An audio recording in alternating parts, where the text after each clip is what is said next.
welcome to The Lady Killers, a Feminine Rage podcast.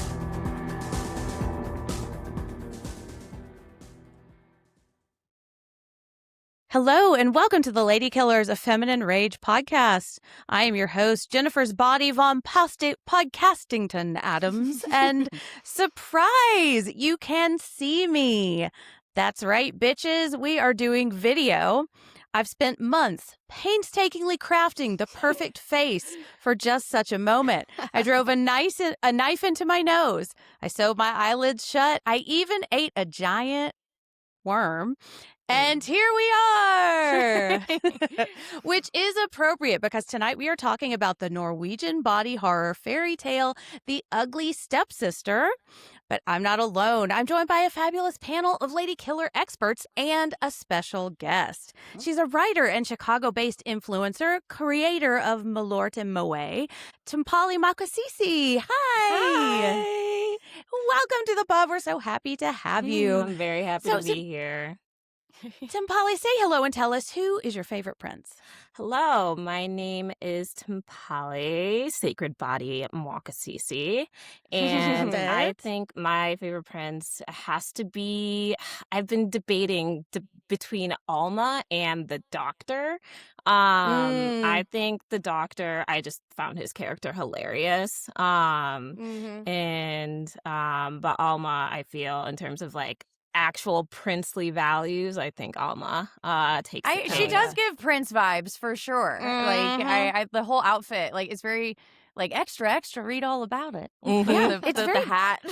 It's really brave too. You know, like the movie Brave. I'm not going to say the she Carrie reminded song, me of but Merida. Yeah, I definitely. wrote many a note about her reminding me of Merida. Nice. Yeah. And I've actually never seen that movie. Oh, it's but, so you know. good. We could totally cover it. I love That's that what movie. I've heard.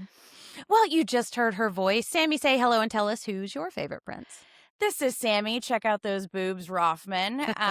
And so technically he's not a prince at first, but my all-time animated eventually becomes a prince is without a doubt Dimitri from Anastasia. My bitch ass loves enemies to lovers, as many of you know. Life is a river that I'm gonna keep going. It's so good. That song is so good. I love that song. So starting beautiful. out on a journey. It's a banger, dude. Like it gets me. Like when I showed it to my nieces, like they're very into like toddlers love like musicals, and so like they weren't really into it until that song started, and I was like, it gets you every time. Also, the Rasputin song goes hard.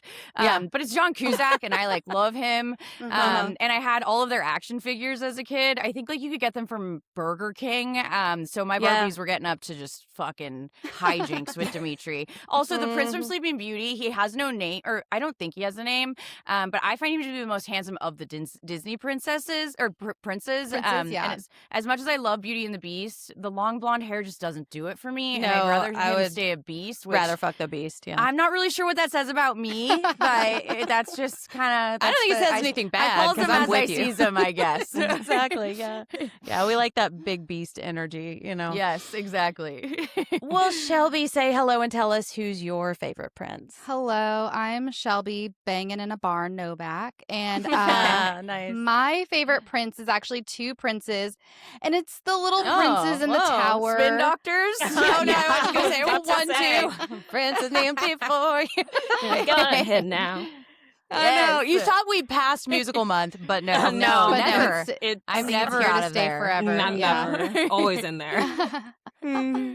Yeah, but my favorite prince is the two princes in the tower, which is the sad princes. Sorry to bring bummer princes, but they were the two little princes who were murdered. Those real life princes. Real I life get who you're princes. talking about. Yeah. There's also a really good Goosebumps book that like they go to that tower. That's and right. it's really good. There's also like they did like a live action version of it too in the anime or like the series. But that one really stuck with me as a kid when I learned it in history class. Me too. It's It's always really stuck with me since I sad. was a kid. That's why they're my favorite princes. Like they were just disappeared. Then, in the late 1600s, someone's like, we found these kid bones. Yeah. I guess this is them. They've never done the DNA to figure out if it was actually them either. I imagine it is. Just I'm two pretty little sure wee it's- little princes. Yeah. Well, it's either princes or it's just two kids, Or either know. way, it's two kids. Yeah, Like, they were there's tossing two around kid like nothing bodies, back you then. know, Yeah. and we didn't have special effects budgets back then, so, Well, the first prince that came to my mind, I have to give a shout out to Prince, Yeah. Yes, yes. But also Prince Eric, because he was He's an hot. early crush He is for hot. me. Like, I get it, Yeah. but I also just don't like the idea of so what? Like, you only liked her if she had legs, Right, Like, and that's the thing. And also, I don't know, because I was also I'm very into Josh O'Connor as Prince Charles in the third and fourth season of The Crown. It's very specific. I love her. Yes, he's an asshole, but I think he's so he mean. just Josh wanted to marry O'Connor, Camilla. so- That's the thing. Yeah. Exactly. Yes. And he's got that British, and he's doing Morning, his little noon, tongue and night. twisters. Yes. Yeah. Oh, I gotta watch that again. It's Well, time now for I my just yearly I want him in crown. Ratatouille. I want a live action Oh, Ratatouille. yes. And I want him Oh, as the lead. Perfect. Yes. But because I tend to only like princes when they're mean. I think my favorite prince is Prince Amleth from The Northman, because it's Alexander Skarsgård, Yep. and that Oh, counts. yes. So All roads you know. lead back to Alexander Yes. Skarsgård. They They do. always Yeah, do. Bill, I will take a detour into Bill land, but although I saw this Steve Buscemi math meme today that was Steve Buscemi plus Alexander Skarsgård equals Bill Skarsgård. I can So- see it. I could see him. And, Yeah. and honestly, young Steve Buscemi, we talked about him in the Fargo episode. We did. I would. He could kind of He's a get carry it. out. Same. He's got that Ratatouille energy that is Yes. strangely appealing. This prince is a dick, though. So They let's usually talk about- are. That's the thing. I need an anti-prince. That's Yes. why Prince is so amazing, because he's a prince, but he's not like that. He's not your grandma's prince, No. All right. Well, I'll just keep rambling until we go to the next category, which is entitled Her Story. I am so much happier now that I'm dead.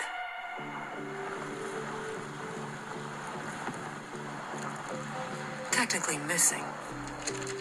Soon to be presumed dead. Gone. And my lazy, lying, cheating, oblivious husband will go to prison for my murder. And this is a section where we tell the story of the film. Spoilers abound, so listen to your own risk. Elvira, all I can do not to say Elvira. It was so hard. so I don't even. hard. I can't I know. promise I'm not going to. I think. either. And so you let's know what? just We get that should out all of the be way. called Elvira, because that is a compliment. Okay. Yes. All right. Elvira is in love with the prince. She daydreams about riding off into the sunset with him while reading his poetry on a carriage ride to her new home. Her mother, Rebecca, is engaged to an older widower with a stunning daughter named Agnes, who seems kind of mean. Maybe we'll discuss. But just after the wedding, he drops dead very grossly at the dinner table. And I wrote in my notes, because he has just thrown a piece of cake at Elvira, and I was like, that's fucking karma, dude. That's why you die. Immediately. Yeah. An immediate reaction. Mhm. That's what happens. Yeah. Yes. And Rebecca finds out that they have no money, which sucks because she doesn't have any money either. And all I could see was the Spider-Man The meme Spider-Man of them meme all that's pointing to each exactly other. I was in like, the oh, funniest we're all way. broke. Bitch, we don't have money either. I know, exactly. So we're just a bunch of broke women in this Yeah. castle. What are we Yeah. going to do? Luckily, Rebecca has 2 daughters, one who's old enough to marry. She enlists a cocaine-addled plastic surgeon known as Dr. Esthétique to take off Elvira's braces and give her an old-timey nose job, which is as horrific as it sounds. She also enrolls Elvira and Agnes in a finishing school, hoping to prepare them for an upcoming ball. Rebecca puts Elvira on a strict diet of what appears to be lemon water, but because crash diets don't work, Elvira swallows a tapeworm egg, thinking, this is the ticket. It's totally fine. I'm just going to wait until I'm thin and beautiful, then take the antidote. And there wasn't. My favorite part of her logic, though, moment. was that she also can eat whatever she wants. She's like, I know. This is I was like, perfect. Yeah, because it's Physics. fucking starving. It's Yeah. so Yeah, hungry. It's literally It's eats food or just- you. Anything. Exactly. Ugh. It was the worst, because they say pregnancy is like a parasite, right? Yep. It's drains you of all of your nutrients. Mhm. This was the mega ultra pregnancy from hell. Yeah. It just I've never seen anything like it. Congratulations, I'll say. it's a boy. Yeah, Exactly. It's a worm. Oh. Meanwhile, Agnes is in love with Isaac, the stable boy, and Elvira walks in on them fucking in the barn. This means she's no longer a, quote, noble virgin. Although I do think it was probably anal, just so we all know. Yes, that's and what I we was all thinking we as know well. about the poop people hole think loophole. that. So, Yes. you So know. when doing She's research probably for it, okay. it was like, oh, well, because everyone's like, oh, she's not a virgin anymore. And everyone was just like, well, no, she got, like, she did it up the butt. And I was like, oh, I guess that's what happened then.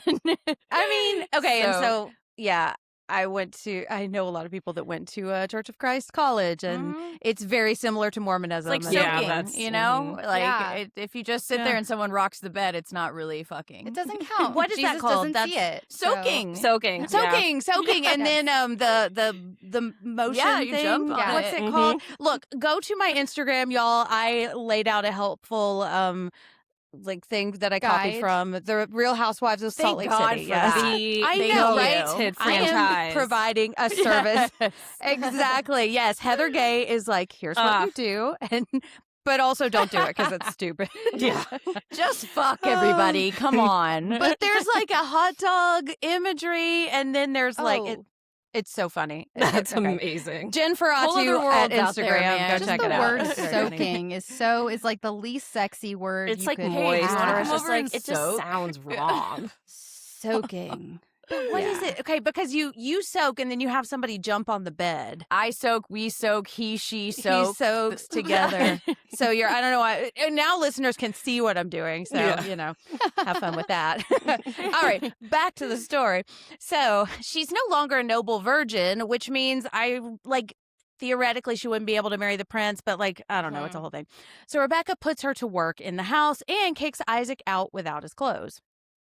And makes Elvira get some false lashes, which in old-timey terms means he sews them to her fucking eyelids. Yeah. I have no idea what happened I here thought because they I were bad temporarily now, lost my ability to see and had to. When I first watched it, I was just screaming, "There's no glue! Like there's no glue! Like I don't think eyelash glue was invented I at was the like, time." oh my No. God, that's right. There is no glue. Yeah. Oh my God. That was a beautifully shot, by the way. That the different perspectives. I will believe you. Yeah.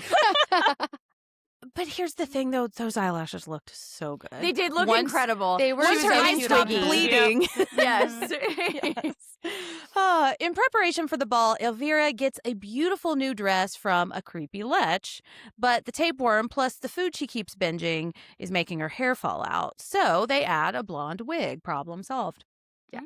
She does look stunning and wows at the ball, particularly in the lead role of a dance performance to open the festivities.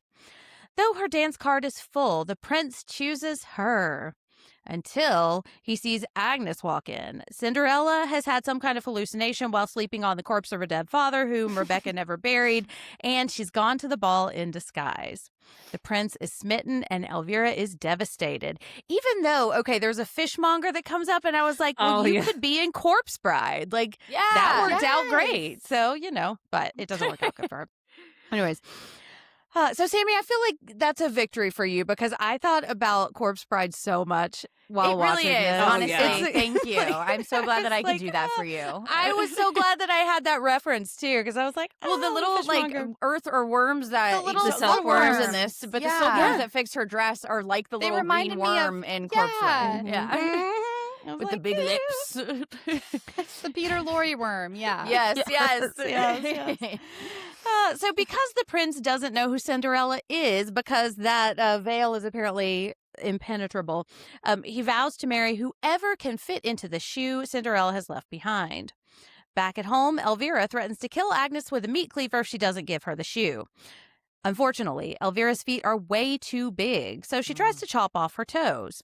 Rebecca shows up to help, but only helps in totally cutting her toes all the way off and then just flicking them on the floor. And then cutting off the toes on her other feet. And all I have to say is yikes, because, Channeling Look, her she was inner right Annie when she Wilkes. said, Oh, she's yeah. like, Seriously. darling, It's like he has the other shoe. You did the wrong foot. I was like, well, that's We've all made mistakes. Mom's in always moments, right, you know? Mhm. just got You right know to what? work.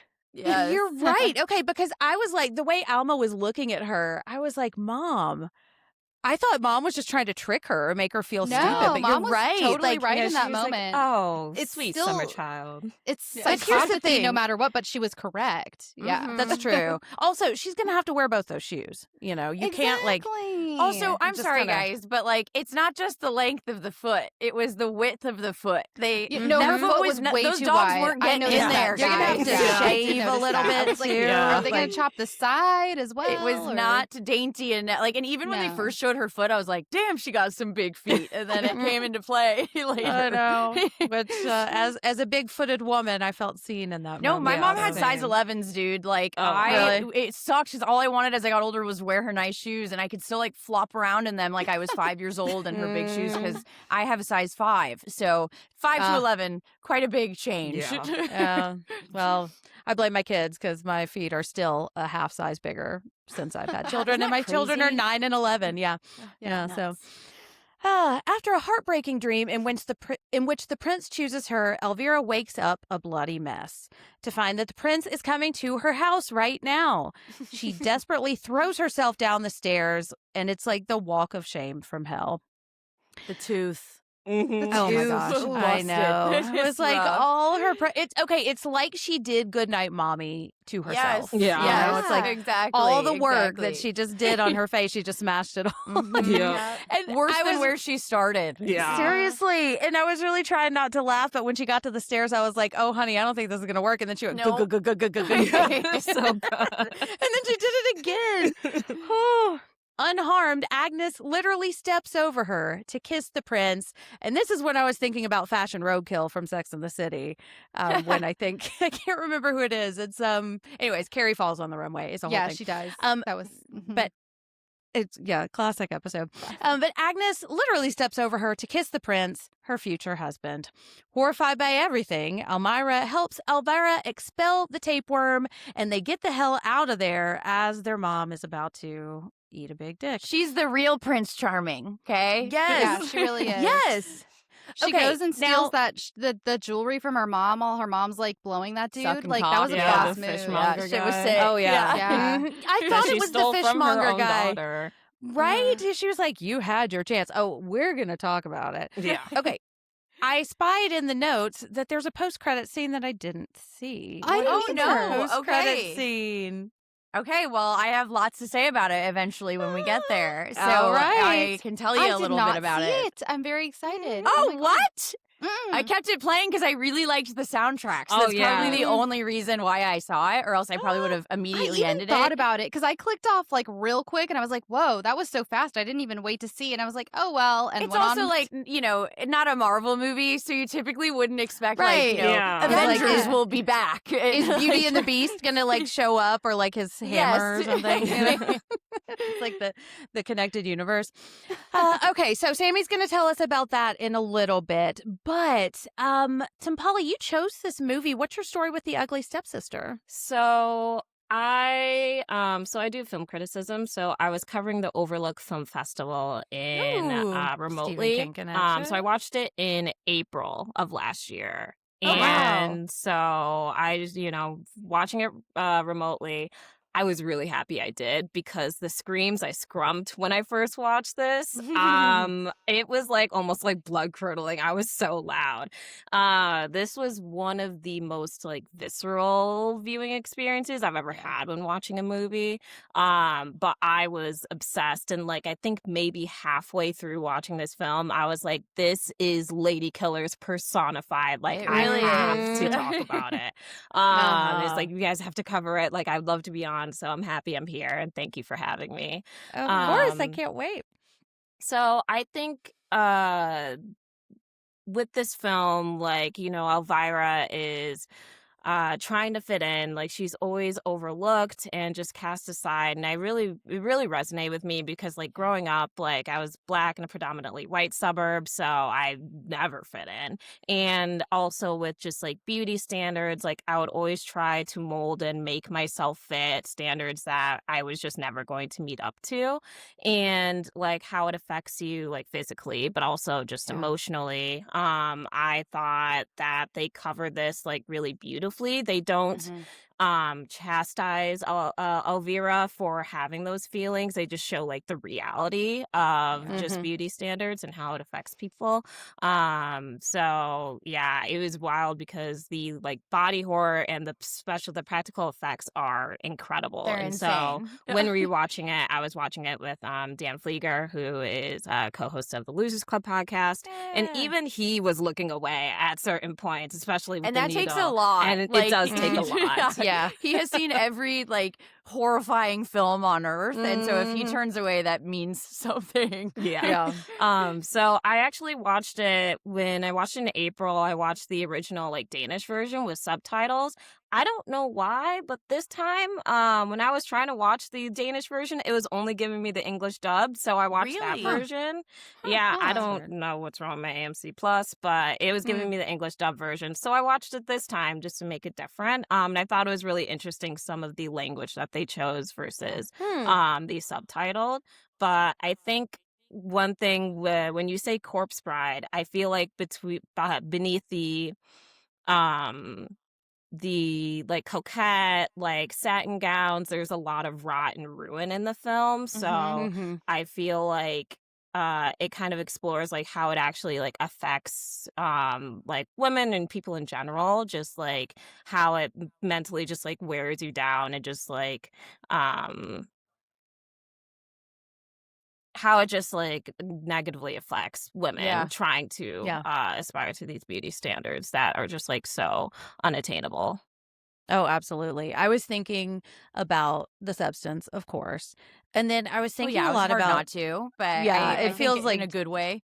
Oh, yeah, absolutely. Just Yeah. because the themes were so resonant. And I was sure. also thinking about Chernobyl, which is just one of my favorite. Never leaves your train of things. thought. It really as we never know. is too far I away. need to watch I've been that. thinking about that a lot lately. It's Yeah, so I need to good. rewatch. I'm gonna Yeah. rewatch It's it. I the think anniversary this year. Yeah. It's the 40-year anniversary. But there's the line like every lie we tell incurs a debt to the truth. And I was thinking every beauty thing you do, you're building a debt that you're going to have to pay at some point. And so it's just whew. The body keeps score, unfortunately. The body keeps the Yeah, score. yeah, It it sure does. does in a lot of different ways. Yeah. Shelby, what about you? What's your story with The Ugly Stepsister?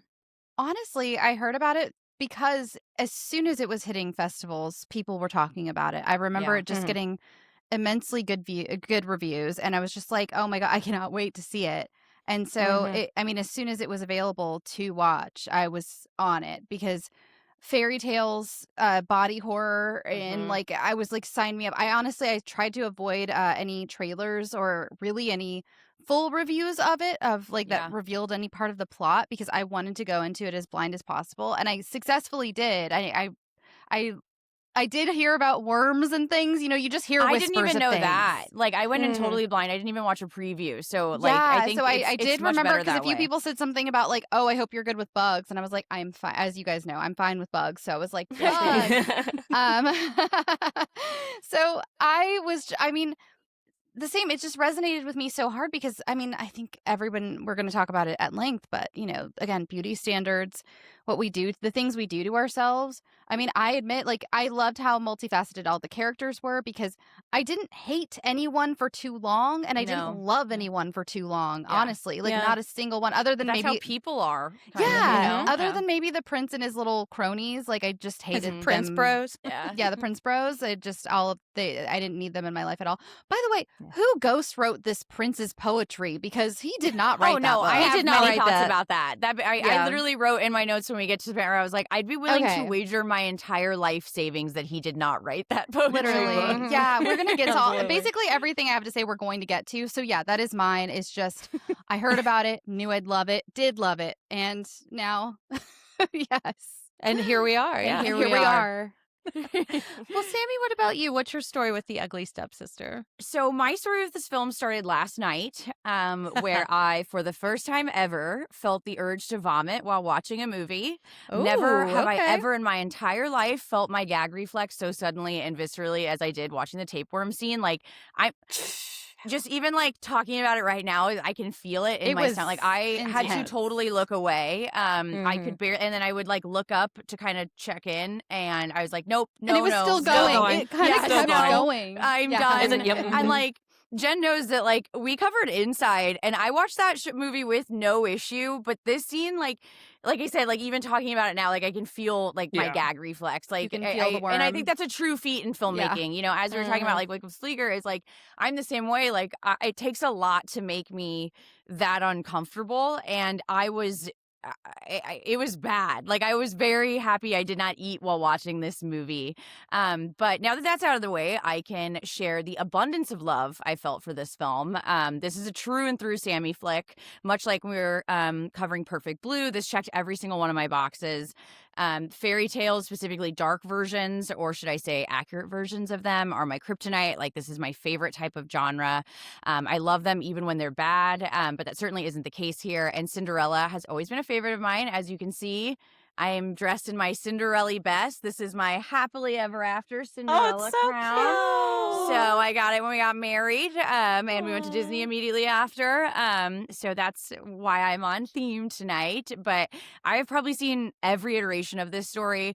The Cinderella starring Brandy was a favorite of mine as a kid. Like, I just fucking just demolished that VHS. I watched it so much. Hilary Duff's The Cinderella Story. I've seen that probably no less than 100 times.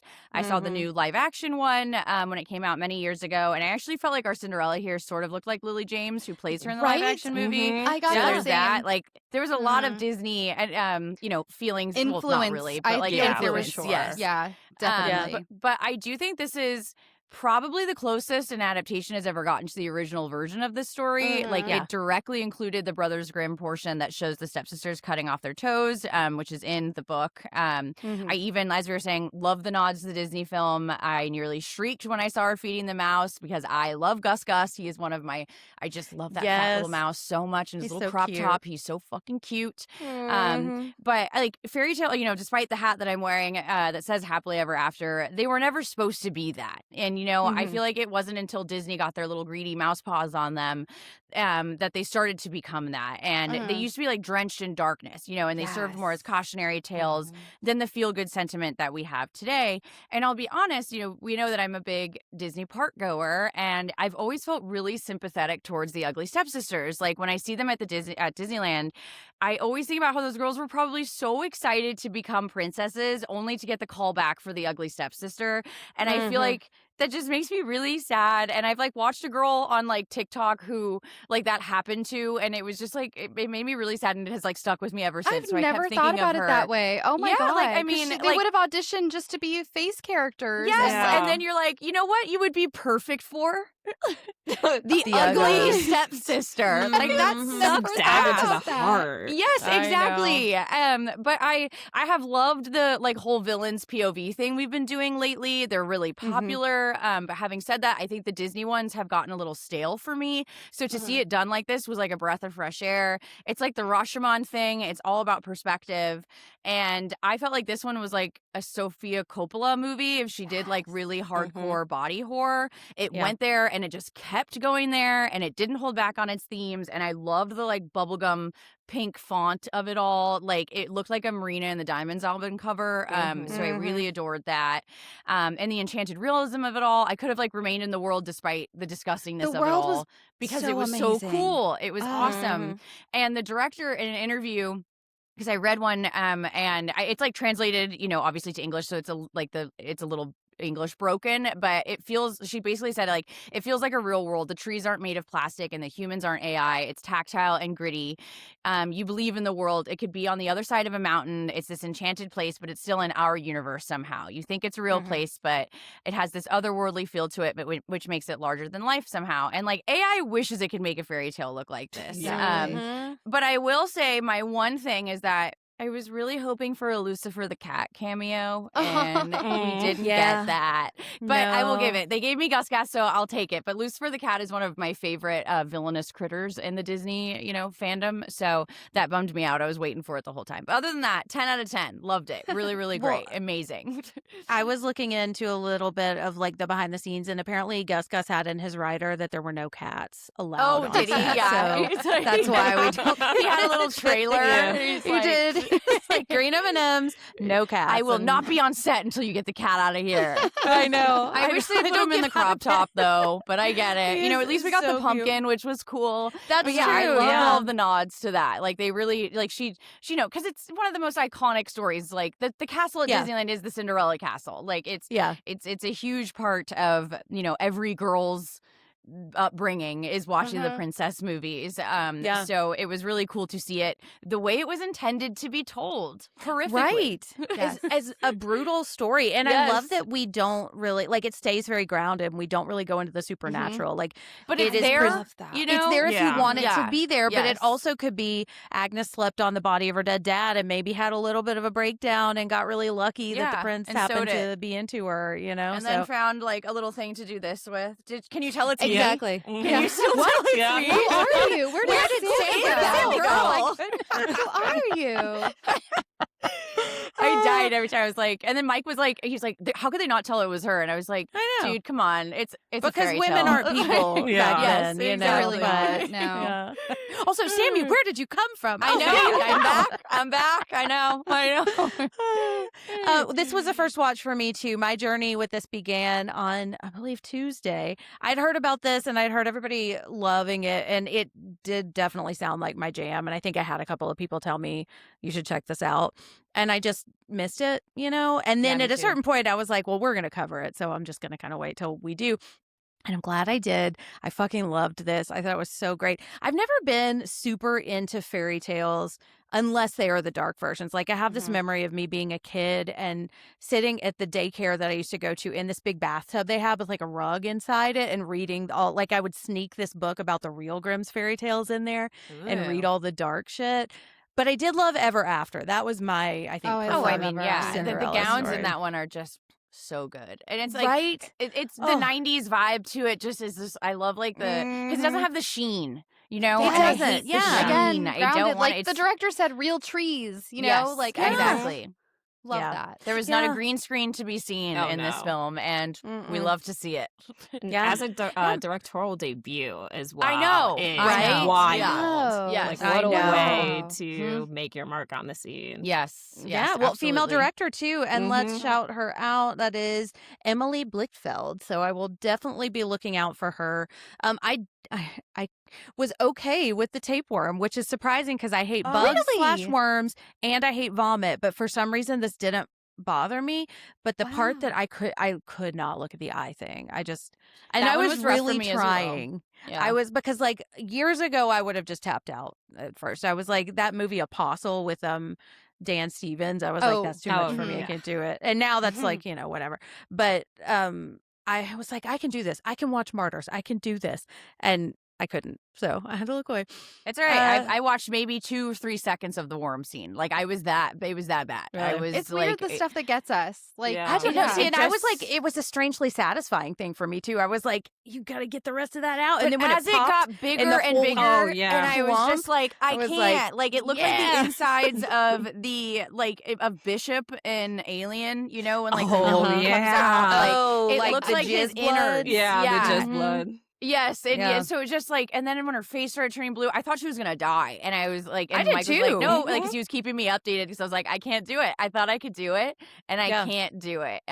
So it was like one of those where you watch it like this, Mhm. you Yeah. just kind of come up for air every couple of seconds. That's how I watched the eye thing. I thought it was going to like start pulling her organs out. And me I was too. thinking like there I is did no too. antidote for this. Like I thought that Mhm. was going to be a I twist. really thought is the that antidote it's was going to poison. be fake. I was like, oh, that's not a real antidote. Like the whole time, even when she Yes. first showed it to her sister, I was like, that's not This real. isn't gonna work. Like, Yeah. Well, and then I was like, is it poison? And did someone poison the dad too? Like, so I just went down this whole thing. But no, it's just a big fucking tapeworm. And I Big-ass kind of like tapeworm. that we don't complicate the story because this really is. Well, we're going to talk about it, but it stays what it is, and it's able to Yeah. make Yes. its point, Yeah. you know, which I really enjoyed. Because I do think there were some opportunities to take it in different directions and Yeah. kind of expand the world a little bit, and I don't need that. You know, I like it. Mhm. I like us just focusing on our stepsisters. I also, just because I'm a huge fan of Wicked. Gregory Maguire does have, I think, a book called The Other Stepsister or something like that. I honestly, like, have at not first read. I thought it was maybe an adaptation of that, or like it like took from that in some way, shape, or form. Because like as I was Googling things, it kept popping up, and I was like, no, these are separate entities. But I can always, I mean, he's like the king of that. Like when we think of the story from the villain's POV, like we think of Elphaba, we think of Wicked. So he really did start that trend. Yeah. And now, I mean, we have like there's so many Gregory books Maguire. that do that now. There's like a Sally one from Nightmare Before Christmas. There is a Ursula one, and they weren't Disney products, but then Disney saw how popular these books were and they bought them out. So I don't know if they're as good as they were or they're less adult now. But there are a lot of them. They're really banking on the villain POV books right now. And I think there's a reason we really only know about Wicked, because I don't, and I think the reason most of us know about Wicked is because of the musical, not the book. Not to shit on the book, but no, I mean, the book's not as good as the musical. Sorry, guys. It's not as good as the musical. No, because nothing is as good as the musical. Everybody's here. Episode on Wicked. Anyways, let's talk about these wicked women and a wicked stepmother here in our next category. Who is she? I just wish we could all get along like we used to in middle school. I wish that I could bake a cake made out of rainbows and smiles, and we'd all eat it, be happy. She doesn't even go here. Do you even go to this school? Okay, so we have Elvira / Elvira, played by Leah Mirren, and we have Mother or Rebecca, and I like that she's a Rebecca with 2 Ks. That feels extra harsh, played by Andal Torp, and Agnes, who's played by Thea Sophie Loch Ness. So just killing it in the names like a Loch department Ness here. monster. That's so cool. Yeah, Fucking loving it. I know. Yeah, and I want to talk about, like, I put them all on our villains list or our lady killers list, but I think there's a lot of discussion to be had about who the villain of this movie is. I agree. For sure. But our victim, I think, is pretty clear. Well, in addition to all women everywhere, I think everyone's a victim in this. The only victims are the men that aren't victims in this. Yeah, and they're also disgusting. Like every man here is the worst. Even man the dad that dies, I was just like, whatever, one less gross man. Exactly. Cool. Yeah. The good riddance. But I think our primary victim is Elvira. So she's the one I have on the list. And then our motive, landing a man / we shall discuss, because there's just a lot here.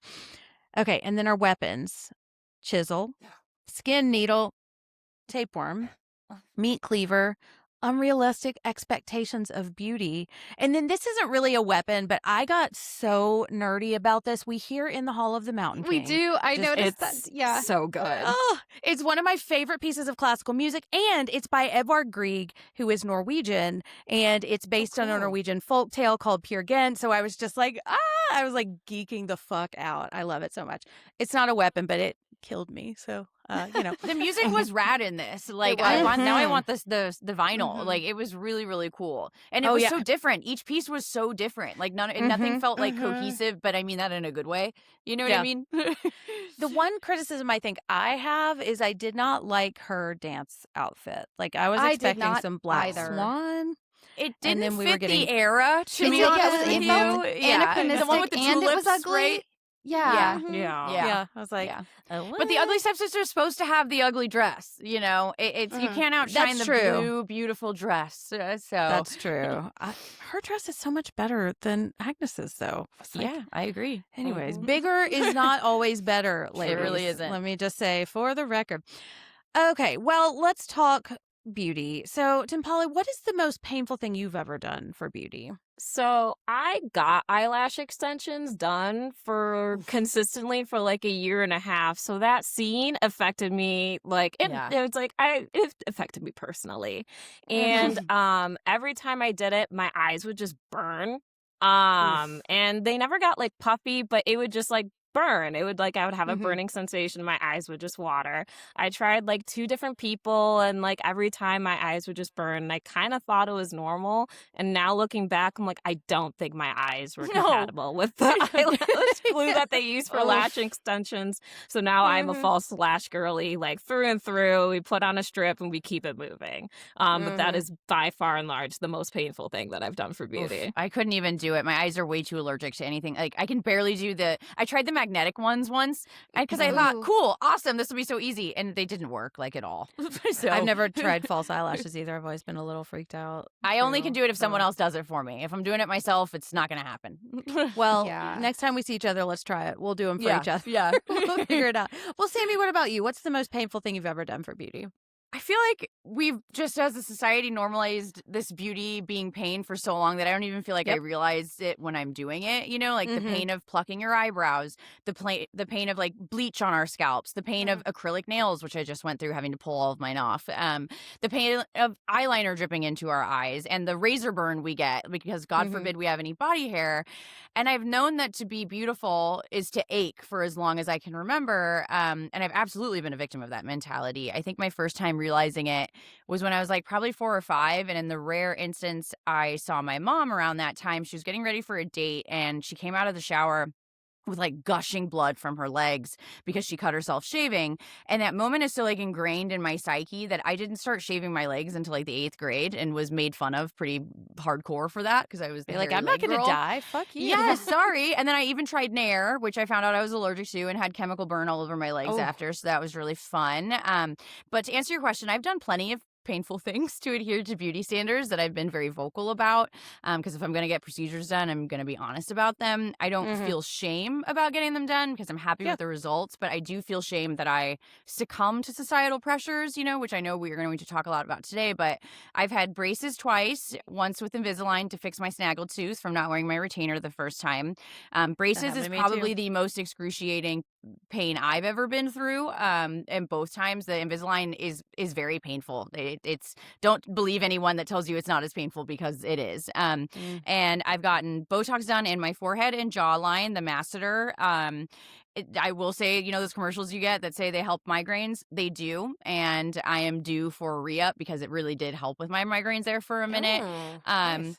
I have some very light filler in my lips and in the bridge of my nose, and you have to get them done every 10 months or so, specifically the nose filler, but it helped with the bump that I had. I had a hump in there, and you don't have to go under the knife, and I've never been under the knife, but my nose has just been a great source of shame for my entire life. I've along with the hairy legs, was bullied for it as a kid, and I would get prank calls from boys about being locked out of their house and asking if I could come pick the lock with my nose and things like that. So those are things that you carry forever despite feeling that you've grown into it, and I have probably thought about getting my nose done every day for 20 years. And I've kind of sort of finally made peace with the idea that this is my nose, this is no one else's, and instead of feeling bad about it, I'm trying to love the very European look of it, because my mom always told me not to get a nose job, and I always was like, well, you have a perfect nose, so why am I going to listen to you? But then I found out that she got a nose job, and I didn't know, and she hated it. So I have her nose, and now it's kind of the one last thing that I carry that she doesn't have anymore. And, you might say, well, Sammy, you put filler in it, but it's not permanent. And trust me, it just fixes a really small issue. It doesn't change the overall structure of your nose. I still very much look like me. I sometimes even struggle to see the difference most days. But I'm a big believer in doing whatever someone needs to do to make themselves feel better, but only if it's for them, not for other people. And I'm trying really hard to apply that sentiment to myself because these days, Shelby, we live in LA. It's hard. Oh, it's yeah. Really, when I saw this question on the list, I was like you. I was I started formulating a list, and I was like, oh, goddamn. I have done my fair share of things, and it didn't really start until I moved here because I had access to it that I didn't have before. And I could, I could afford it. So I was like, these are things I've wanted to fix, and I'm happy with them. So don't get me wrong. I'm not, upset with the way that they look. I'm just glad that I have found the willpower to stop here, I don't want to look in the mirror and not see me anymore. I want to still like look like me. And like here, also you can attest to this. Everyone has the same nose. It's the same nose they that do. goes up like they all have the same like nose the out Whoville here. ass nose. They and all have I don't the know same what nose. plastic surgeon they're going to, but I was like, I don't want that. Like They're I starting don't to look want like it. clones. Yes, Like, and I'm like, now everyone looks the same, and then I see these girls that are like in their early 20s, and they're don't get me wrong, they look beautiful, but they look far older than they are because they don't need the procedures yet. Like you do need to let your skin grow, well, and like some of those procedures are already going out of style, which is the buccal fat like, removal is the big one. Yeah, I think that looks exactly. horrid. I think that is genuinely like I don't understand that one. I can wrap my head around a lot of plastic surgeries, but the buccal fat is just like one where I'm like, now you look sick and you'll never get it back. Like you can't. It's not a reverse reverse here. You can't do that. So, but yeah, it's been hard here, and I always talk about that scene from The Substance where she goes back and forth to the mirror and kind of slowly starts spiraling.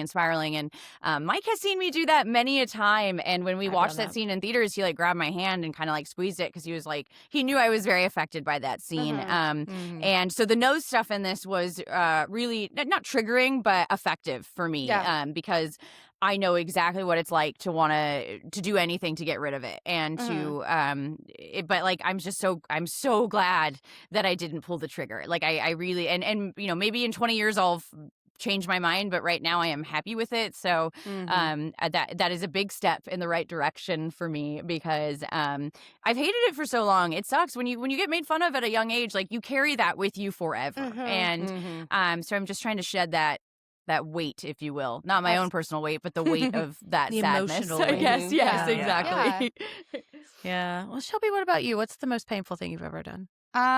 It's hard to pick the most painful. Like Sammy, braces. I've had Botox. I used to get it in my forehead. I don't get it anymore.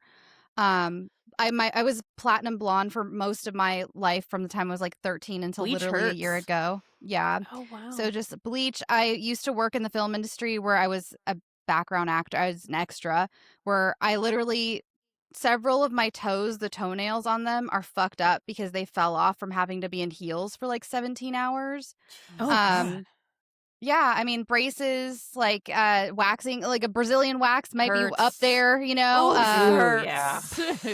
And I'm with Sammy. Like I've definitely been, and I still do succumb to insane, like just beauty standards, vanity, my own insecurities, my own self-loathing of my appearance. Like it's been really hard recently. I mean, I went through a divorce where I felt very desired, and then also now I'm on camera a lot for this job that I used to do that was zero camera, and now all of a sudden I'm on camera and We're I switching have to video. Exactly. And like for like the Bloody Disgusting podcast, that I don't mean for that to be a plug, but I do the editing for it. But So listen, then I'm looking at my own Yeah. face for hours while I'm editing, and I'm like, look at how fucked up you are, girl. Like, ew. And Because so, the longer you stare at something, the more dysphoric absolutely. you get. And then we've been doing Oh, like no. Sammy, we go to events now, we go to these conventions where you get kind of candid pictures taken of you with the Yes. down lighting, and every single time I'm like, I don't And you even have want to no see them. control. Yeah. over Like, I who don't want to posts see them. them. Like, please.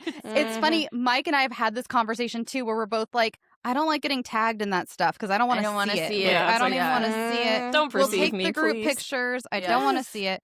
And so, yeah, I like, I've done like stuff that I won't even talk about because I don't want to like give anyone ideas, but for my weight and like just that is very unhealthy. I'm very honest. Like Sammy, Sammy and I've had this conversation in person many times. Yeah. many times about like just I could give you I probably couldn't even give you the whole list of things I've done that have been painful and I unhealthy. had to edit mine down. So Because Yeah. I honestly probably couldn't start remembering some of them until I was like, wait a second, or like someone else started talking, because I have a really unhealthy relationship with my appearance, and so this movie resonated with me is to no end. Oh my God. So yes, that's my that's a small list of things I've done that have been painful for beauty. Yeah, it feels like once you become around 11, 12, it just kind of you start and you normalize everything. And we watch other women who are older than us normalize it.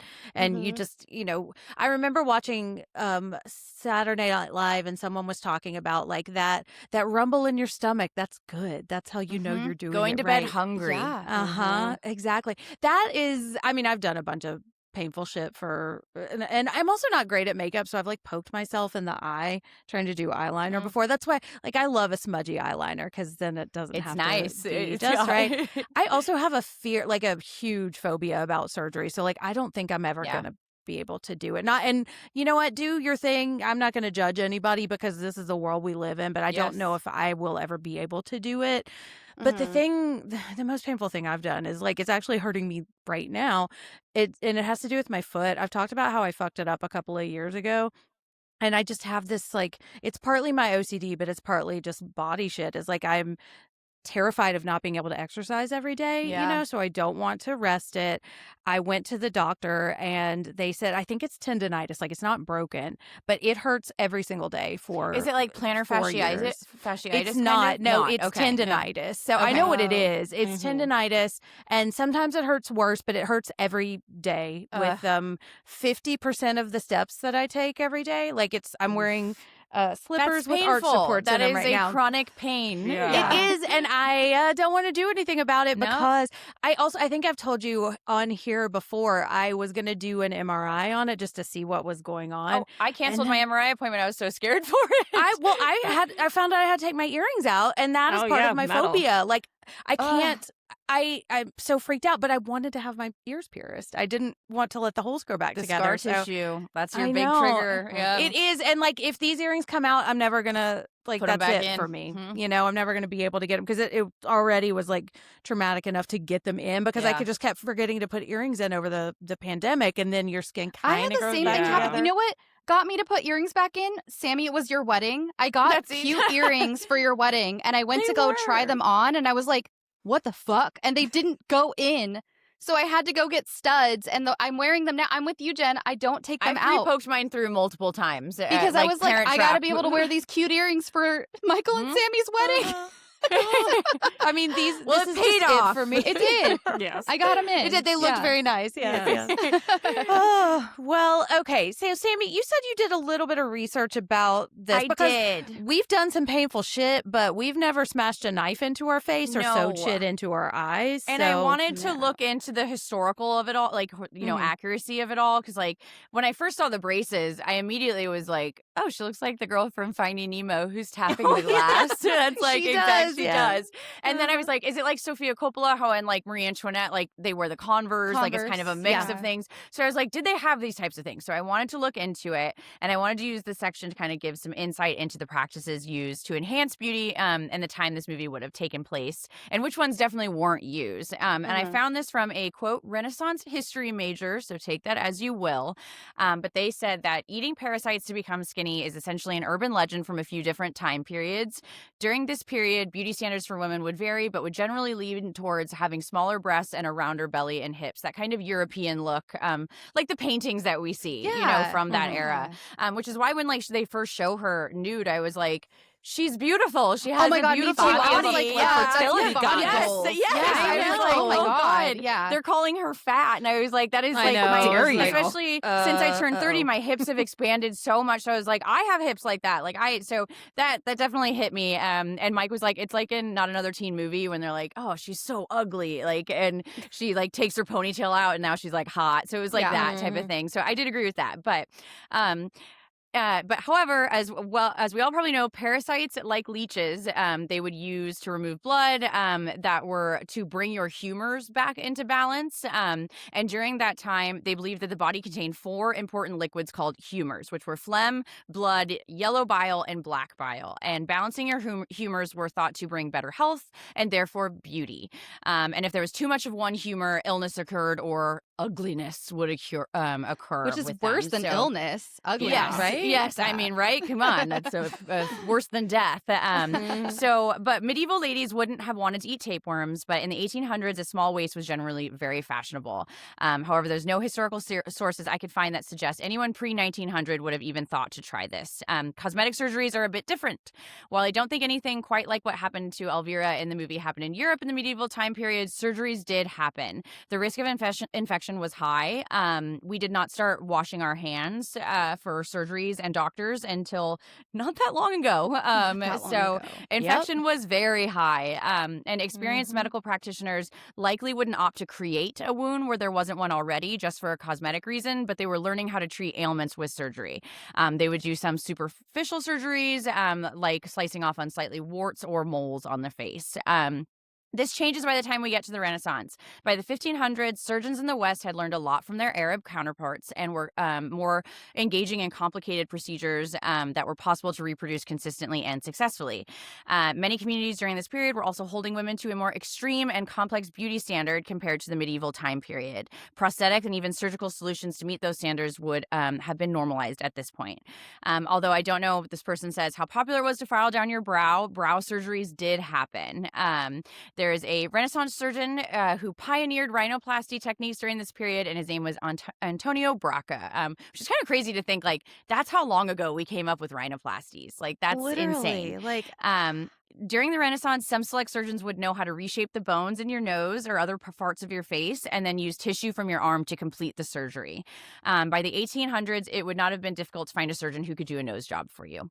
wow. For the eyelash surgery, this person tried to find some examples of this type of surgery, but couldn't find anything credible before the first known eyelash transplant, which happened in 1910. However, much like the tapeworm diet hoax, there were publications in the 1800s describing the kind of horrific surgery seen in the film. Sensationalized stories told in tabloid-like publications that would reflect the public's perception of women attempting to conform to beauty standards as opposed to any actual surgeries happening at the time. Women throughout history would have used different types of beauty prosthetics, including wigs, fake moles, and more, but I believe that false lashes, eyelash extensions, and eyelash transplants are only from the 1900s onward. So no to the tapeworms, no to the eyelash transplant, but yes to the Renaissance nose job, which is crazy. That's crazy. Yep. I just could not fathom being like, oh, it's, we don't wash our hands or anything, but let me give you a nose job. And I read in an interview with the director, the tools that they used were the tools that they would have used during that procedure. So a good old knock to the noggin and call it cool. But Nuts. I found that to be a little interesting, and I hope that's- you guys that's did so too. bad. I was so excited Oh my you did that gosh. because for a recent for one of my other shows, I had to research old-timey breast implants and how those began, and I was like, the stuff they tried to stuff in our Before chest.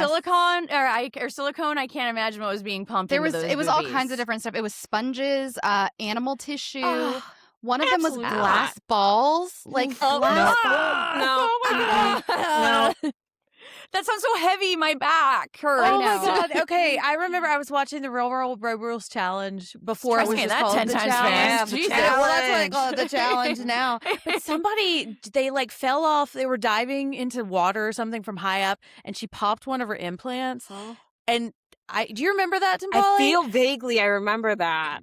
I can see her in the water being like, I popped an implant. And that has just stuck with me. I remember that being I on don't know. Dr. 90210. Someone would come in. It's Someone like a came botch. in with a They do popped that too. implant. Yes. I mean, they just- basically take your nipple off because again, I've talked about it, but my stepdad was a plastic surgeon, or is a plastic surgeon. He's not my stepdad anymore, but is still a practicing plastic surgery. And so they take the nipple off in some instances, or they can go from the side, and then they put it through there. So it's a very invasive surgery. I know. It's like and under that's the the only- muscle. Yeah. And then The now I'm learning term about under the muscle is the one thing that's kept me from getting them, because that was my thing. I got made fun of growing up was my Boobs. lack of boobs. There's always Yeah. something flash. They get real creative with it. They really It do. reminds me of the last King of Scotland when he hangs that dude by the muscle chest. Oh, yeah. thing. And that's because you have so much fat in that area too. I mean, where it's basically a sack of fat. And then with the BBLs now, there's this thing called BBL smell where it's Yes, where it partially goes in the it's clotting. rancid. Yeah, it's like because they're using other tissue and then it basically rots inside of you, and you have to sit there and wait for them to suck it out. And then you're yeah, no, it's gnarly. lumpy. Yeah. It's gnarly. Yeah. It's also the most dangerous surgery as well. is. Like It's so so many people die on the dangerous. operating Yep. table to Or get lose a BBL, limbs. which is Like- also going out of style. So it's just Yeah, like Exactly. So crazy, these trends. Like, the surgery trends are really insane. Yeah. Yeah. And that's why I'm so afraid to do anything permanent. Yeah. Because that's it. There's no backsies. So that's why, like, the Botox, like, it's not forever, you know. Exactly. You gotta, it's pricey because you gotta go in every 8 to 10 months. But I take that over, you know, a botched job that is I'll never be able to fix. The cartilage in your nose doesn't grow back, you know. So Yeah. fucked. And all that to say, I want to make very clear, we're not judging anyone who has had any work. Like, if we have listeners here, look, I love my housewives. I cannot believe I'm saying that, but I love them, and they have hella work done. So you do you. I think we're just kind of like, when you look at the logistics of like what we are actually doing to our bodies It's to nutso. like fulfill, it is a little bit nuts. Yeah. But if we've it makes convinced you feel ourselves it's good- normal too. Like, Exactly, we've we do, normalized and that's it. the thing. Yeah, and we lie about it too, you know, which I think is just that I don't know, that is designed to try to shame other people. Yes. Like, it's just It really is. and it's not our fault. It's men's fault, you know. Well, it's like Kendall Jenner and Kylie Jenner are trying to sit here and tell me they've never gotten plastic surgery. Oh, and I'm I just like, know. be for fucking like, real. you are so full of shit. If you look like, and I don't care, girl. Like, I don't care, That's just the thing tell is, it. like, Yeah. there is someone here doing incredible work. Okay, there is. Like, Jennifer Lawrence's upper bleph is incredible. I was just going She to mention looks her upper so bleph. good. And so like, many of but them are that's not- showing up with new faces, and That's it's like, the you guys, big we thing can right see now. it. The bleph is huge. Yeah. Like, and but they look really good. Lindsay Lohan looks incredible. Looks so it's like, incredible. I'm not. If anything, I'm envious. Like, you look is so wonderful, but like, it's. Don't sit here and try to tell me that you haven't gotten work That you just done. drink water and take Like, supplements. yes. Mhm. Yes. Oh my God. Exactly. Just sun Because- and vitamin D. Yeah, because what it's doing is it's building a system where we shame people for not being able to be, Yes, quote, exactly. naturally beautiful. And that's Now, why I've been so open about it. It's like, I'm not gonna lie. Like, fuck, I got shit on my Well, face. I've seen that's why the trend is trending away from BBLs and breast implants and everything, because now celebrities can get really good work done that doesn't look like work, Yes. and they're going to a more natural look, because the trends are just basically a step behind whatever rich people are doing, because they want to look different than the rest of us. So as soon as, you know, the Kim K look became popular and attainable, all of a sudden now Kim K doesn't look like the Kim K we saw for so She many got everything years. taken out, and now they're Exactly. promoting the cinched waist. and, Exactly. So it's like they um, just need to not look like us. They just don't want to look like us, basically. Mm-hmm. And that's why I think Yeah. that's really saved me from getting getting work done as well, because I'm like, I watched this like, well, it's just going to keep changing, and I can't Yeah. afford to keep up with the rich, and Fuck I don't no. really Yeah. want to do that to my Want body, to. you know? Yeah. It's so much work. Like, I And so talked much about it before, money. but like, I've seen, you know, you're down for the count after. Yeah. Like, it is Yeah. months and months and months. Like, when I was talking about getting my nose done before the wedding, like, you have to get it done probably a year in advance, like, for the full swelling to go down and for you to look normal. And and so that was one of the things, like, because like I had, you know, someone try, or like, you know, the person that I went to was like, oh, you can do it with like 4 months, 3 months, and you'll be fine. And I was like, I'm not willing to risk it. I am not willing to show up to this wedding I have spent so much money for with a fucking swollen ass nose. It's just not. And I also don't want my wedding photos to be of an unrecognizable person either. Yeah. You know, I was like, I want to look back and see me. And so, again, just one of those things. And I'm just like, thank you for being such a scaredy cat of being under the knife that you That's couldn't the do thing. it. Yeah. Yeah. Yeah, and I think we can start to change that culture too, because part of me wants to, like, I understand why people don't want to admit that they've had work done, especially if you're a celebrity, because then everybody looks at you like, oh, I can't believe she had work done. So like we have to start not shaming people or not like speculating about that kind of stuff. And that's not what we're doing. I'm not talking to us, but like I think that's where the cultural shift needs to start is normalizing having this work done, and then I think people will feel more comfortable admitting that they've and had I think it we've done. also at the same time, I think we've started, and I think we've also started normalizing bring normal faces. Look at the cry online for like, please bring back normal faces and teeth to movies. The veneers are something else, man. It's like they're so. It's like George Washington thick teeth. I've never I love a chipped tooth They're or a always gap. too big. I don't get it. It almost looks like dentures. Like it does. A chiclet. Miley Cyrus just got hers fixed because from what I was reading in the blind items, so take this with a grain of salt, because it affected her singing voice because the teeth were that's all your tongue, the way it hits affects everything. So she got smaller ones input, and they look way better. But they grind your teeth down to a nub and then put a so I always think about if there's an apocalyptic scenario and it's the end of the world and you have veneers, if they fall out, all you have are little sharp dagger teeth. I even think about what if financially I'm in a weird place in 20 years and I need a dent, or I need a veneer replaced and I just can't get it. So now I just have this little fang, it's terrifying. Yeah. Well, I don't want to brag, but I just got a root canal, and I remember. they do that. They because they do the root canal and then they prepare the crown and they filed the teeth I have down. 2 crowns on the top. Oh, yeah, it fucking sucks. It sucks. And I had to go back 3 times. So, no, thank you. I didn't know. I thought they were just putting the things over the veneers. Because that's one thing that I have thought about is maybe veneers, but I don't know anything about if you can them, get them done so. right, they look great. You know yeah. what I mean? They do. Yeah. Especially if you're insecure about your smile, which I was. I just did Invisalign. But I do, like I said, I like people's teeth. I think it gives you character. I love Amy Lou the actress from White Lotus. Yes, I love her teeth, and but then I say that, and then if it was on me, I know that I would hate it, and so it's that's something I'm trying to rewire in my brain is how I see beauty on others, but if it's something on me, I'm gross, bad, you're bad, and it's that's not normal. I why am I capable of seeing beauty in everyone else, but when it comes to myself, I'm bitch, you look bad. I would consider getting Dracula teeth. That would be cool. Honestly, I get it. I actually do know somebody that does do fang dental work. Really? There are people in really Chicago, cool. some of my friends, in the goth scene, they have fangs. I would cut my lip all the fucking time though. I would have to. I do that already as an anxiety thing. Right? Yeah, Same. All right. Well, ladies, I think it's almost midnight and we each just took off one shoe. So let's get in our pumpkin because we are going killing.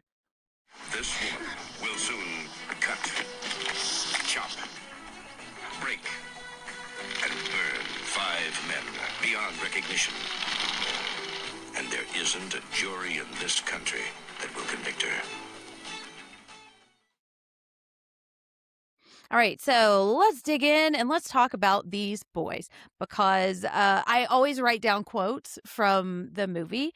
And so I have a couple here. Prince Bro says, "This calls for a celebration. How about a virgin?" And then our prince said, "I would never fuck that," looking at Elvira wearing her little nose guard, which I thought was kind of chic. I thought it was cute. Honestly, I did too. I was kind of okay, fashion statement. Right. I know. It's maybe I could just rock this for fun. It's kind of like an eye patch. I've been thinking about eye patches since Welcome to Derry too, and I was like, yes, it's very steampunk. It is. But then my quote while watching this movie is, "These men are all disgusting," because every single man in this movie is gross, and we don't need them at all. Tumpale, why do you think Elvira falls in love with the prince? And could we even really call it love? So for me, I don't know if it's love for the prince as much as it's love for love. And he is just the symbol of that because I think in her mind is being chosen by the one that's deemed the most desirable. She loves the fairy tale of it all. And I feel she uses romance as escapism. So it's the novels, the daydreams, half the movie feels like it's a coquette fever dream. The idea of riding off into the sunset. The prince himself I said he's a douchebag. He is cruel. He's entitled and violent. Giving even that baby hot. serial killer vibes. With, he really killing is a not man. that hot. And also not that attractive. But I feel what he represents is validation and escape. So being chosen by her, it means not only just like her life, but also the suffering that she goes through in the film, it had purpose. So I feel like it's more, she loves in her mind, it's like a fantasy of being seen and saved and deemed worthy. And all she wants is just her spot in the sun. Mm-hmm. Yeah. Shelby, what do you think?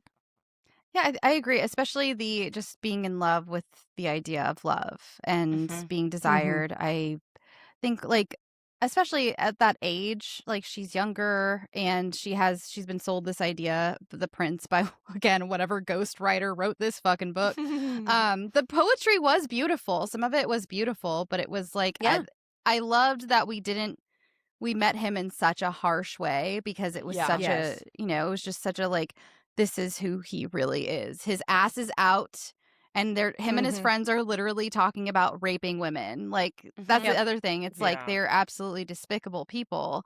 And I feel like I think she fell in love with more of the idea and not really him. And she fell in love for the same reason I think a lot of young ladies do. Just, this is the fairy tale. She didn't have Disney back then, but whatever, she had her Prince book and it told her that there's a happy ending coming. So yeah. And what surprises me too is I was expecting when the rose cloud, the scales fall away from her eyes is what I'm thinking, and she realizes how gross he is.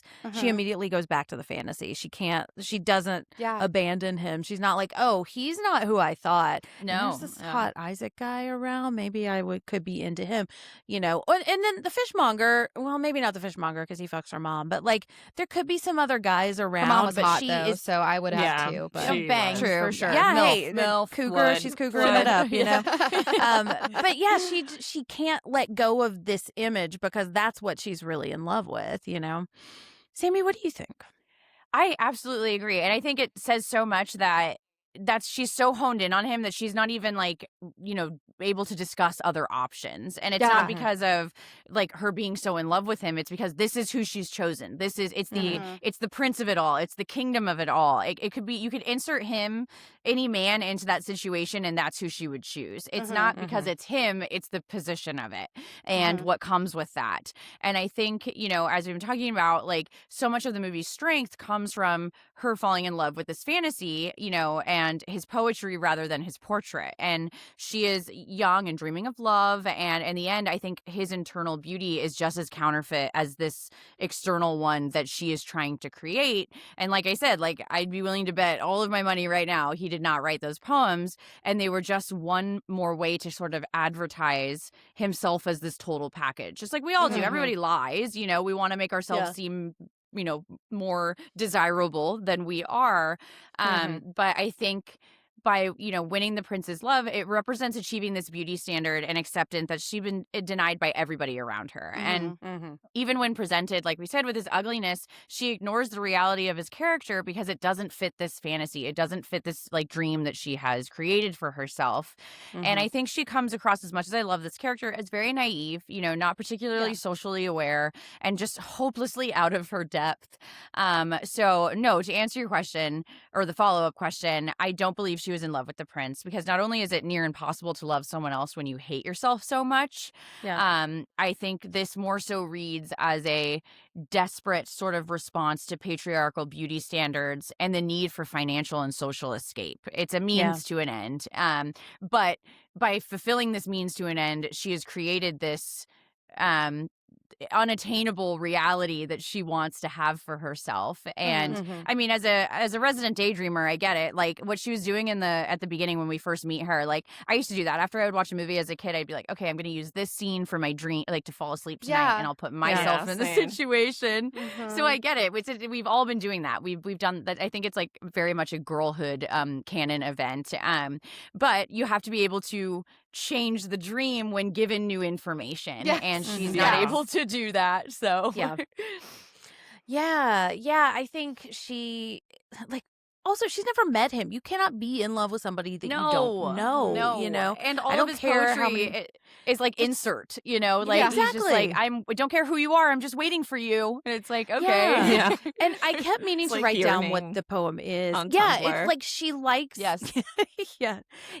But I think the poem she likes too is like, I would never want to be with somebody I didn't actually love. And I think she takes that as somebody who will love her for who she actually is, because she knows she doesn't look like people like Agnes, even though I think she looks great, you know. Oh, yeah.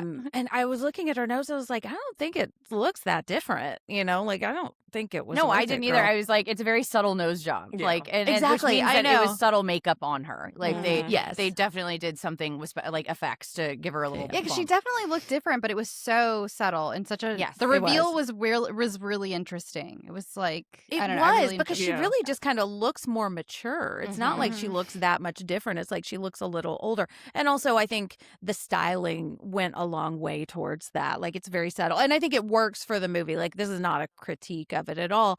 But I think she is aware of the beauty standards and she knows she doesn't fit them. She's not conventionally beautiful like someone like Agnes. And so she reads this poem and she's like, he will love me for me, because the poem says so. And then when Yeah. she's confronted with the fact that he wouldn't even fuck her, when you're right, he's talking about raping women, you know, so it's not like there's any kind of romance here. It's like he doesn't even consider her worth fucking, you know, but she can't And see to that her, because that's a that would- fate worse than being raped, which Exactly. is like Mhm. that says so much about Mhm. you know, our society and what girls are taught at a young age is like Yep. it is worse to be considered ugly than to be raped, and Yeah. that is an insane.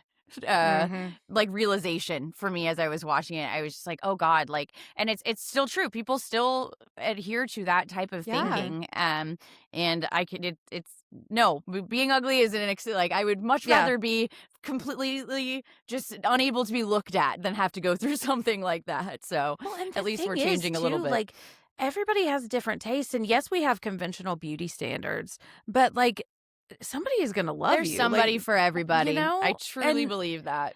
Yeah, like I remember making a list of like when after my first divorce, I've only had one, but after my first marriage, I should say, I remember making this list of what I wanted in a new partner, and was really surprised to find that none of it was physical. Like that was not what I was looking for anymore, because the things that I actually wanted, like Corey, I've never really had a thing for blondes, and then suddenly I fell in love with Corey, and he's Oh, blonde, none and I of was the like, men I have "Great." ever dated look exactly alike. Like I have Yeah. no type. It's your personality. But that is Same. another Yeah. female, like, you know, that's a woman thing, is like Yeah. men use their eyes and we use our hearts, I think. Yeah, but I think the and- men that you actually want to be with are the ones that use their hearts too, because there are a lot of men that do that. You know, it's just men like the fucking Prince and his Prince Bros who suck.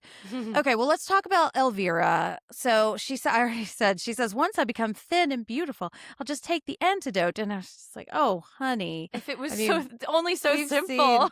I know, yeah. Okay, but she does a nose job. She does her eyelash extensions, tapeworm, and a toe-ectomy.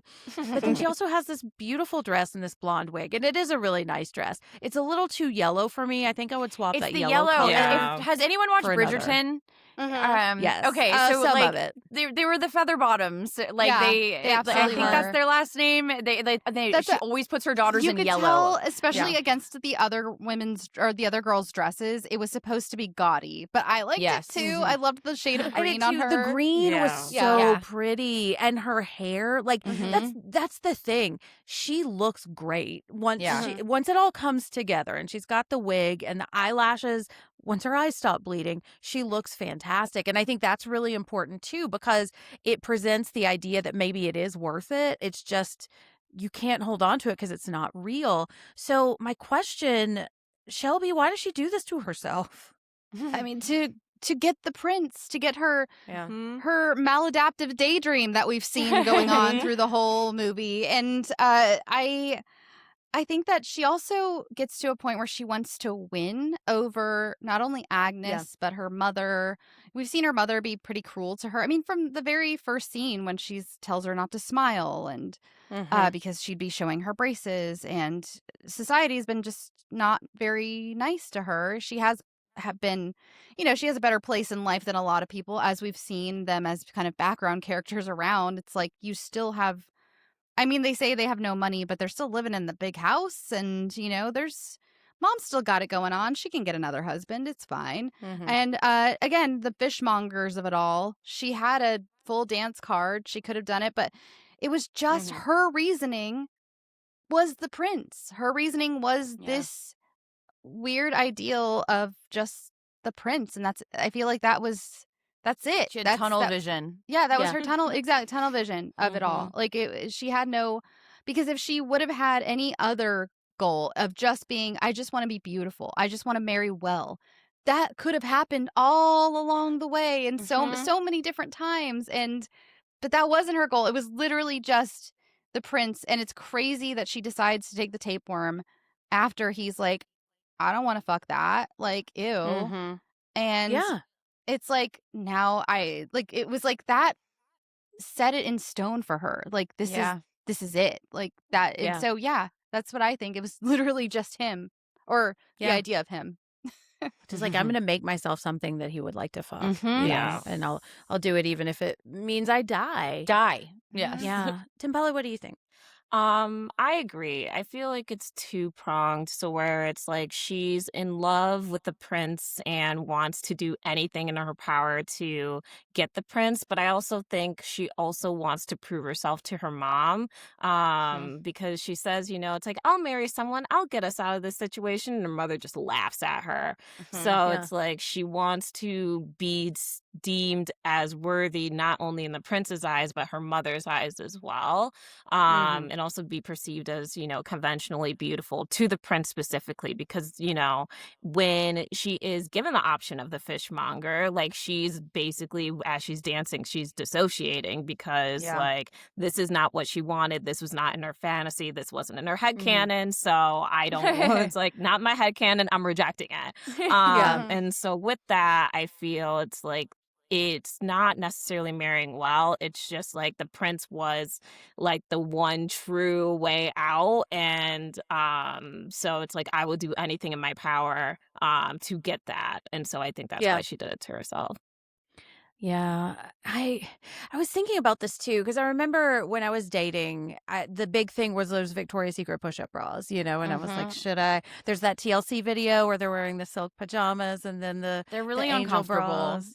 and they never fit. It's always like you go over and like because they're too wide right here, so I could never fill one up even if it was my size. You have that empty space right here.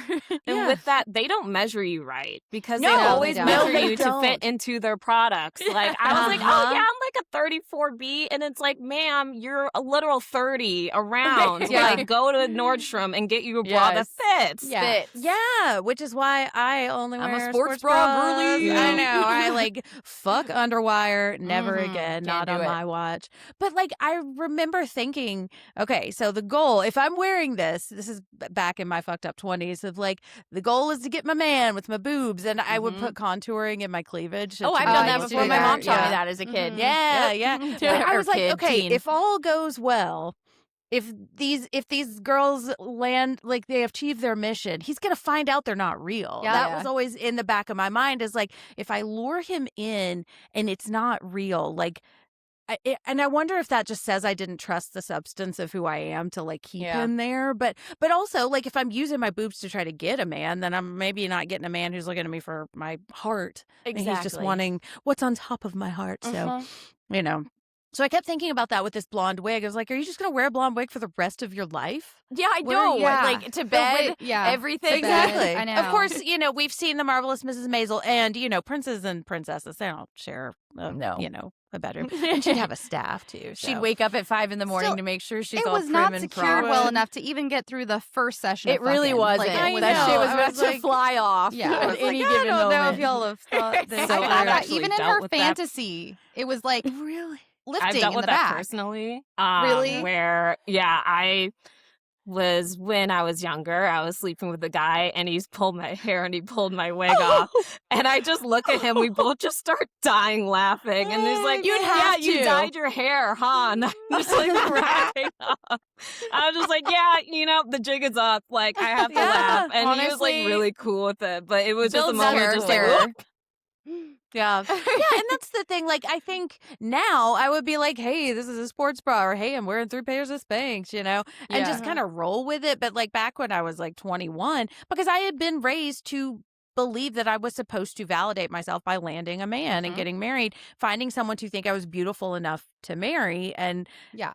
everything I did was to like fulfill that mission, and look how it all turned out, Sammy, what do you think? Why is she doing this to herself?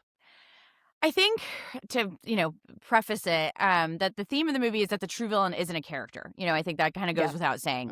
It's these toxic societal pressures that we put on ourselves that lead to these extreme measures, for men who just aren't worth it. And to quote Beauty and the Beast, it's a tale as old as time. We've been doing it for millennia, since the dawn of men and women.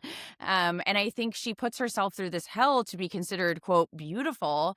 And then this prize that she was promised is taken away from her from someone that is more conventionally attractive than her, I guess, even though like when she walks in and she like the prince immediately like drops her, I'm like, dude, you can't even see this other girl, like but it's that shiny new toy, and that's how men like that think.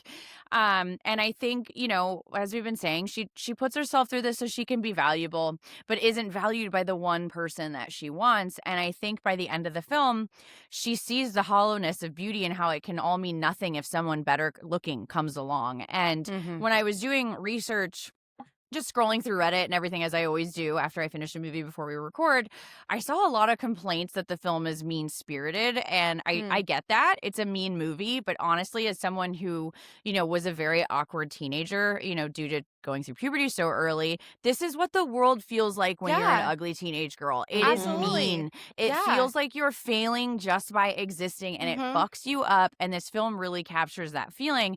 And I personally find nothing wrong with the film saying that beauty is valuable. It's putting that judgment within the context of a patriarchal system. I always go like bingo card, like how many times can we say patriarchy? But not objective morality. It's saying that in patriarchy, beauty is valuable, and that fucking sucks. It's not approving of the message, but instead showcasing that pretty privilege just simply exists. It just is. And if it had ended, with the stepsister winning out and having this super happy ending, I don't think the film would have had that same punch. We'd just be like, see, it's fine. Ugly women can do great in the patriarchy too. But I think it does this really wonderful thing of showing us a balance. Yes, the stepsister does for yourself, but is now on the margins of society. And yes, Agnes gets material wealth, but is now living in a relationship with a horrid person and will probably be forced to undergo all manner of bullshit as a noble princess. Yeah. And it's a lot like our modern society. Sure, a so-called unattractive woman can decide to break free and not play the game, but it's going to mean facing a lot of awful people and having a hard life. And an attractive woman can use her beauty to her advantage, but that can still lead to its own sources of depression and anxiety. And ultimately, it's a damned if you do, damned if we don't, we can't win type of situation. It doesn't matter if you are ugly or pretty. You can find yourself in a bad situation because of the society that we live in.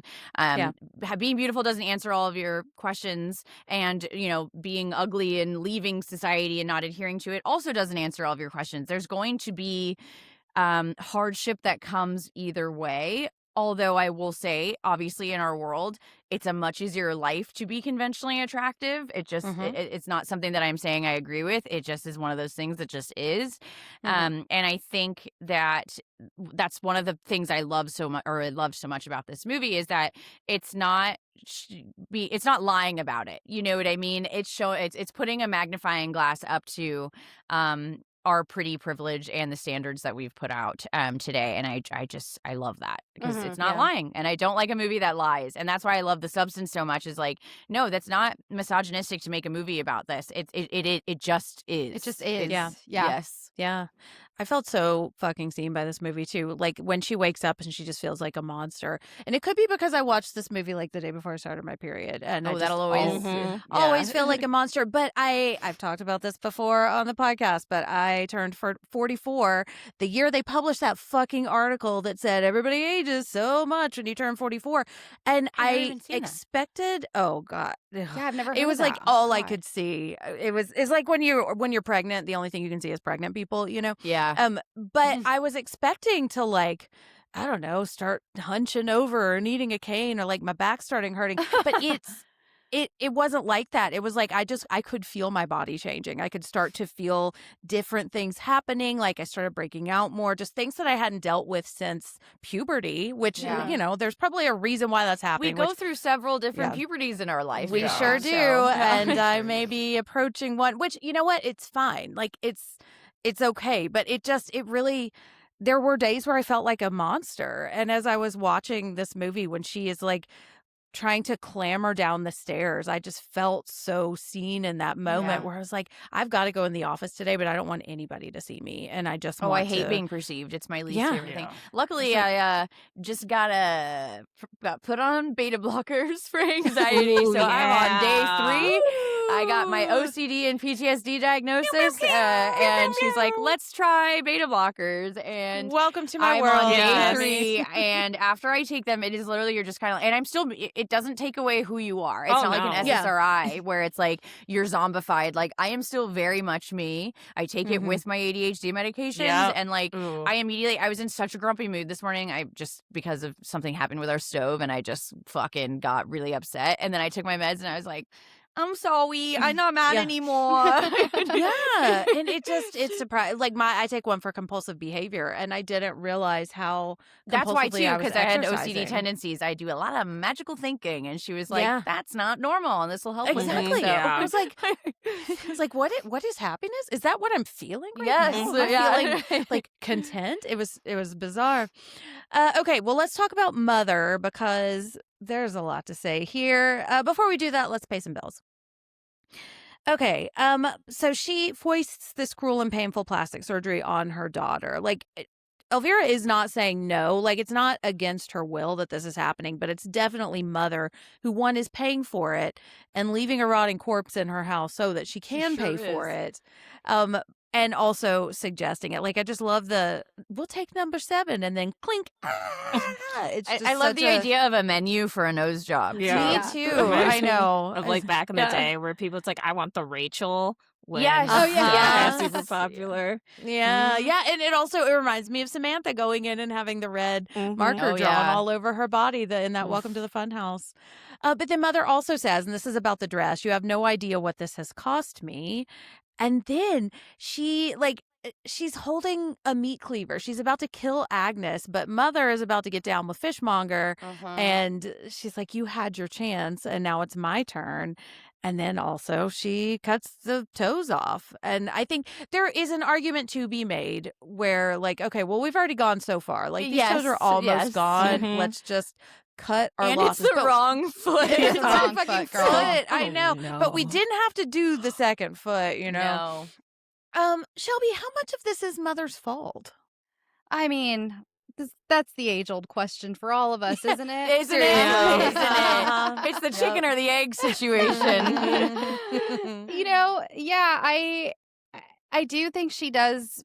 When we meet her in the very beginning, we do see like a sweet girl who is very excited to have a new stepsister, who is very romantic and reads her little books. And it's interesting. She's very much, at least I thought when we first meet Elvira, she's like a little girl. Like clearly the actress is not a little girl, but I felt like we were being told she was kind of younger. Yeah. And it's like immediately Mom's like, okay, well, you got to fucking get married. This old coot just like fucking fell over. And I think she was kind of suggesting like, this is my second, who knows what, I assume second marriage, could be more. But no, it was more, or it was just the second, because she talks about her father dying, which is a whole other thing.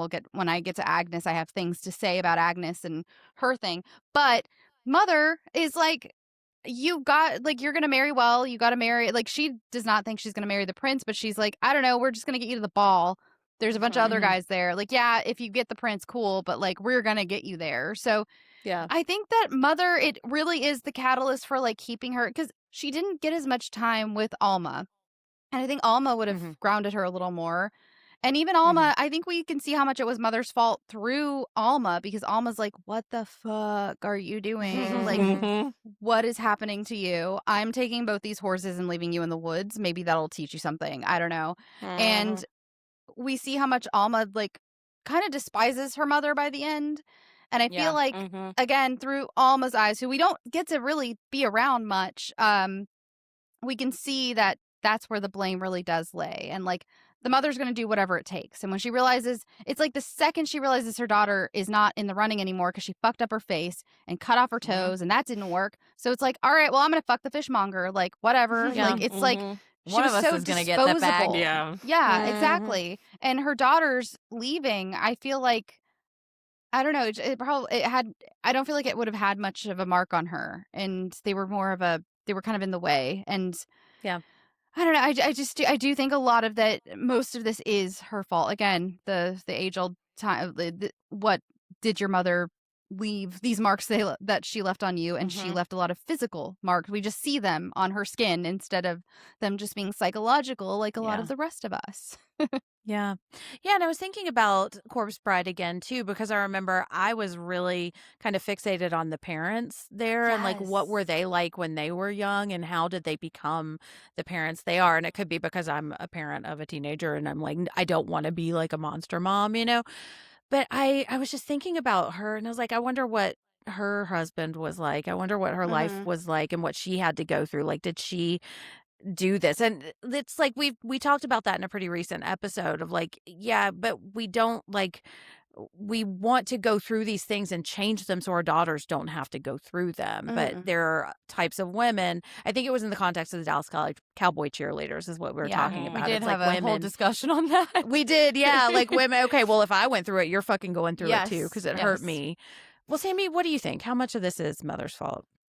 I think as we've been talking about, another thing I really loved about this movie is, like I said, there's no outright villain among the female characters. They're all sort of some way pushed by their circumstances to hurt each other or to leverage themselves away from the status that they have found themselves in. And Rebecca with 2Ks, which I did love too. I love that you pointed it out because I just liked it. Because Lady Tremaine is her name in Cinderella and she's very harsh looking. And so I do think there is something to it that like they made her very harsh looking. And I love that she's beautiful. But then there's that scene where she comes in the middle of the night and she has no makeup on, her hair is askew. And it just goes to show that it's like we paint ourselves, every day we wake up and we paint ourselves. And it was nice to see that she wasn't always put together, But I think she's, probably what we could be considered the biggest villain of the movie, but she's also a victim and her options were very limited. She was just repeating what women were taught at that time to her daughters, and marriage was a woman's ultimate goal. She did everything in her power to push her towards that path and like coddled this already really warped idea that Elvira had of romance and marriage, I think. And by the climax, she essentially has a mental break and mutilates her own daughter even further. But what stood out to me was what we were talking about, the blowjob scene, is that like she's watching Alma steal jewelry but doesn't stop her and instead just continues performing oral sex. And that felt more than just attachment for me. It seemed like a quiet acknowledgement that Alma might be escaping the same oppressive, misogynistic system that trapped her. And I do wonder if that scene was like intentionally trying to show us that the stepmother, there's a not trying to redeem her, but to highlight how women like her are both victims and enforcers of a system that was built to break them. You know what I mean? Yeah. Like I felt for her in that. I didn't feel like it felt like yes, she's disassociating, and yes, but she looks like it's sad that like she would just let her daughter leave and let her daughter see her doing that. But still, like there was something there that really like it was just maybe the pausing on her and the look that she gave her of like maybe you can get out of here. Like I'm not stopping because I want you to leave. Like you can maybe leave. But I can't. This you is let her the leave. choice I've You let her made. go Yeah. away. Yeah. So you didn't reprimand her for stealing, and that felt like to me like a sort of acceptance of like, here, maybe you don't have to have what I have type of thing. Yeah. And I felt like a resignation in her eyes too before she like literally went back down. Just it's dick. like I see in front of her daughter. you're getting out of here. I can't. You had your chance and I've made my choice Yeah. is essentially what I see her saying. Tumpale, what do you think about Mother? I agree with a lot of it is the mother's fault, but she also is a product of the same system.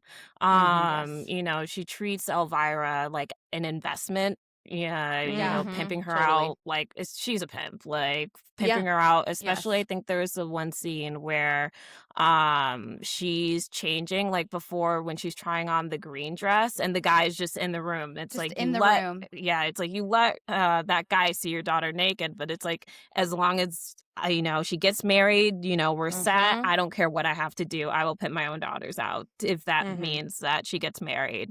And when she's getting her nose done, like, I felt like she was almost like gleeful when watching that happen because it's like Elvira, it's like, oh, this is my meal ticket, essentially. And I feel like the film does a really good job of just showing, how women can enforce the patriarchy just as brutally, or, as brutally as men can. But at the same time, she's also pimping herself out and trying to get suitors. So, I agree at the end when Alma's stealing the jewelry, it's like they exchanged a look with Rebecca, and there's a resignation of just like, she hasn't been as affected with the just like bad views of the mom. Like, she hasn't been under the influence as much as the mom, I think, as of Elvira has, in my opinion. And she's like, you know what? Like, I hope you make better choices than I have in my life. But I'm like, this is the bed that I made. I'm going to lie in it, literally and metaphorically. Yeah. Yeah. Yeah. Well, let's talk about Agnes, because I think there's a similar argument to be made that she is villainous, but also a victim too, and that she is a product of the system. She just happens to have this pretty privilege that the rest of them don't. And she's just got this like virginal virtue vibe too of like, well, I'm blonde and beautiful and I'm wearing this blue dress and it's so big and poofy. So how could I do anything wrong? She knows how to work it. Like, She does. She's aware Yeah. of her privilege. Yes. And I do think she's a little bitchy at times. Like, Yeah, she for sure. Yeah. does not like Elvira. Elvira seems like totally nice and sweet. And like, I just kind of want to take her under my wing and be like, oh, honey, just give it a couple of years and you'll be fine. Also that prince sucks. You don't want him. But so she's fucking the stable boy and she says like, I will never love anybody but you. But then she needs to marry the prince. She essentially tells him like, I'm going to marry the prince because I kind of have to, especially with her father gone. And she also brings Elvira food, but you can tell like it's a little malicious. It's a little helpful. It's like, I don't I'm know. pretty sure the food was like rotting. Really? I thought The it was cake like had the mold rotted. on it. Yeah, I Did thought it was it? rotted food from like it was almost like around the time her dad died. Like, I felt it was like Yeah. food from that table. So it's like It it's had cake, mold, for but it's like sure. I'm feeding you rotted food because fuck you. That's why. Well, let me tell you, I would rather watch the tapeworm scene than the spaghetti in the bathtub scene. Oh, that diabolical. knocked me the When I fuck saw that, I out. just started cackling, laughing. I'm like, The The okay, cool. viscosity of that sauce was so strange. Like, It what? was like I Chef was like, that's Boyardee. water Yeah. sauce. Yeah. No, thank you. It looked Ugh. cold. I don't know how you can make it Yeah. look cold, but it looked cold. But it did. Yeah. It looked, it was gross. It's like how in like food photo spreads, they use glue to make it look better, except the opposite. Exactly. It's like they used Yeah. whatever goop they could find to make it look disgusting. Yeah. And then dumped it in the bathtub too. So you're And taking she a ate spaghetti it from bath there now. too. Yeah. She did because she's fucking starving, And I mean, who She among gotta us feed have her not worm baby. has not fed their worm baby out of a spaghetti bath? Like Yeah. I feel like it's a rite of passage for girls. But so, Sammy, I wanted to ask you, why does Agnes want to marry the prince, and is this a happy ending for her? Okay, so I have to bring it up here because I am a Madagascar lover and I could not help singing This is not what I King thought you were going to say.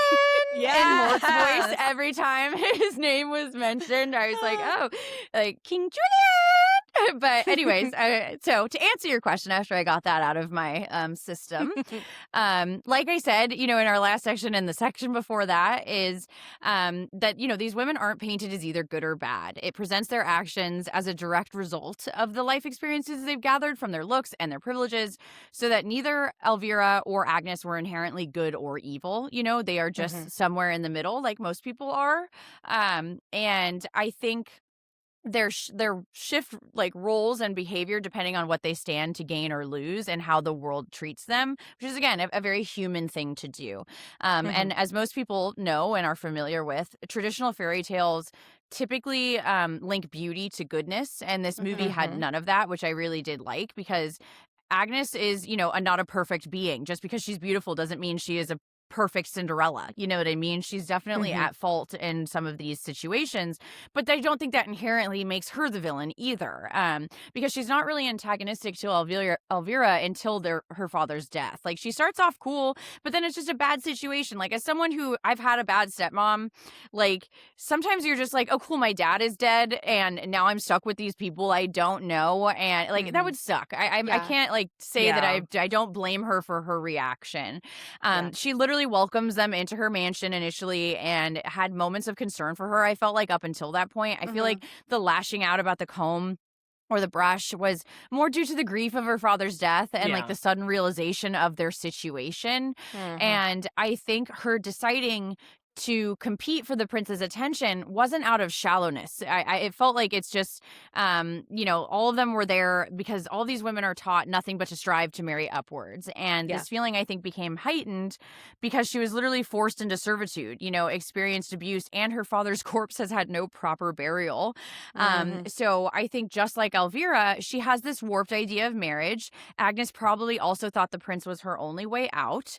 And I think it's telling that the scene where the prince whisks Agnes away is visually white and surreal, just like in Elvira's fantasies, which to me sort of indicates I noticed that her too, happy ending only exists in the imagination of this casual onlooker, which I thought was really interesting. But so the post-credits scene, for those of you that didn't see it, is just basically months and months have passed, and it zooms into her father's corpse that is still sitting there in the barn or wherever it is. So like she's it's left the corpse there. room. And, yes. And even after the wedding. So I wanted to sort of use this section to bring that up. And at first glance, I think I could see how someone might have taken it to mean that our Cinderella figure might not be such a good person after all. Like, it seems like maybe she just left her beloved father's body to rot in that house for decades or maybe longer. Like, it's been there for a while. By the time you get to that, but like there is no skin on it anymore. Like, it's been there for a minute. This is just bones at this point. And I think that Reed makes her feel complicit in the cruelty of the world around her. Someone who used her beauty privilege to survive while turning away from this real pain and responsibility that kind of made her even act this way. But I took it to mean something entirely different. And I found a Reddit post that sort of summed up my sentiments perfectly about this scene. Because throughout the film, the one thing Agnes consistently cares about, even more than herself, is her father. And in her lowest moments, she finds a twisted kind of comfort amongst his rotting corpse. And burying him is the only thing she truly longs for. It's this final act of love and dignity that she's denied for months. So here's how I see that scene.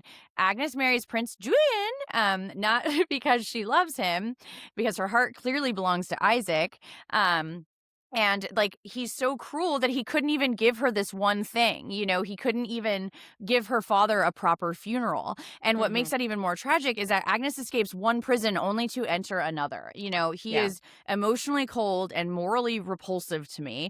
And he also denies her this one final wish. In a calculated and sadistic way, he refuses to let her bury her father. And I think that's the horror of the post-credit scene, is her new life is just a new form of control, of denial, of grief that never ends. And while she might have money and influence now, she's still trapped within the system she and Elvira came to hate. And more so, I think she's smart enough to see the system and its horrors, whereas Elvira believed the fairy tale right until that grisly end. And she's, making this choice at the expense of herself. And she's not only utilizing it, but she's bowing to it. She's becoming a part of it. And to me, ultimately, she's basically choosing to become a grander version of Elvira's mother, trading her body for wealth and influence. And just like Elvira's mother, she's likely doomed to a life of unhappiness. So I did not take it as her abandoning her father and just letting the body rot there. I took it as another form of prison. That someone was like, nope, we're not going to spend the money to do that. Because obviously the place is running out of butter from the STDs that are running rampant within the castle. So they don't have the money to replace butter, which means that the entire monarchy or whatever you could call it is probably struggling with funds. So he couldn't, give her, and all of the world, all she wanted, everything she wanted was just to bury her dad. And he couldn't even give her that. So another notch on his bedpost.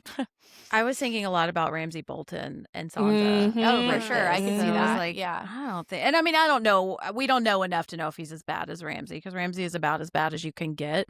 But I agree. I do not think this is going to be a happy ending for her. And she's going to be the queen. So the fact that she would, and I say this with compassion because I think all of the women in this movie are victims of a system that was set up to dehumanize them and to commodify them. But I think she is going to be the queen, and she has sold her happiness away for this status, and she is going to be a role model for all the other girls and probably perpetuate all of this. So I don't think it's a happy ending for anybody. Tumpale, what do you think? What do you think about Agnes? Yeah, I agree. I don't think it's a happy ending. I feel like she wants just to escape her situation because, you know, her dad died. She doesn't really have anybody. You know, she's in a blended family, and like that takes time. And especially as the movie progresses, Rebecca becomes more and more cruel to her. And so and then with that, Isaac like is banished away after Elvira snitches on Agnes. And so with that, she's at her lowest. She doesn't have anybody. And so marrying the prince, I feel it's her way out. But I agree, you're exchanging one prison for another. So I think she's smart enough to know that it is transactional, but in her mind, like, you know, but it is transactional in my opinion. I feel it's not really a romantic opinion, just like in that world, it's just a socially acceptable one. Yeah. Shelby, what do you think? Yeah, I agree with everyone. It's not a happy ending. I do think Agnes is, I really loved the character of Agnes because she was so imperfect, because I felt like she was very realistic in that she had moments of cruelty, but she also had moments where it was like, I get it, girl. I fully am on board with you. And I don't think she was a bad person. There were moments where, especially that I was going to talk about earlier, was where when Elvira brings her the chocolate when she's in mourning, and she's trying to explain, like, I understand my mother was in bed for days after my father died, and she's like, how dare you compare my grief to yours, or I forgot exactly how she says it, but and I remember thinking that moment, I was like, this is definitely someone in grief lashing out, but it was so unfair because we're kind of and another thing I think we all love about this movie too. is they don't is they don't spoon feed everything to you, but clearly that is the movie telling us, like, so Elvira lost her dad too, and clearly It's the same grief. clearly at an age where she realized her mother became absent for a while. She had an absent mother for a while. Like that those few sentences say so much of the history of, like, mom checked out for a while, my dad died, and I have this little sister, and like, so she did go through it. She had gone through it. And it's just so unfortunate because, I don't know, I feel like from that moment they were already in competition. And the way that Agnes lashes out and says, we would have never brought people like you into this house if it wasn't for needing money. And it was like, what do they mean by that? Again, like, Sammy, were you saying with Bridgerton, like, they are the Featherbottoms? Feather bottoms. Yeah. Featherbottoms. I never remember their fucking name. maybe. Because it's like they're like the trashy family, like, essentially. Like, they had, or allegedly maybe had money, but they're kind of trashy. And Agnes, from that moment, is like, I am better than you. Featherington, all the you're way right. up Sorry. to the ball. Yeah.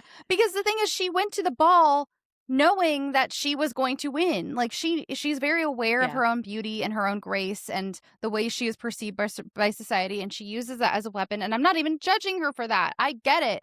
Like, but it is interesting. She's one of the most self-aware characters, I feel like, because even when she becomes Cinderella, she has this, there's something about her that is very calculating. And I know that sounds like I'm being critical of her, but I liked it about her. Like, she was absolutely. This bullshit's temporary. I'm not even mad. I'm going to go sing to the cow. Like, whatever, you guys. I'm going to get the prince, or I'm going to do something's going to happen for me. I'm going to get to the ball. Like, it's going to be fine. And she had her moments of weakness and sadness, and she, you know, obviously spoke to her mother in some sort of, we don't know, hallucination state, or if there was magic in the movie, we're not really sure, but like, I just really loved her character, and it did make me sad because I thought that the entire time from the moment we met the prince for who he really was, which, I mean, we've all seen movies before, so we knew he wasn't going to end up being like the guy in the book. Yeah. But as soon as we see how horrible he is, how horrible his friends are, I was like, oh no.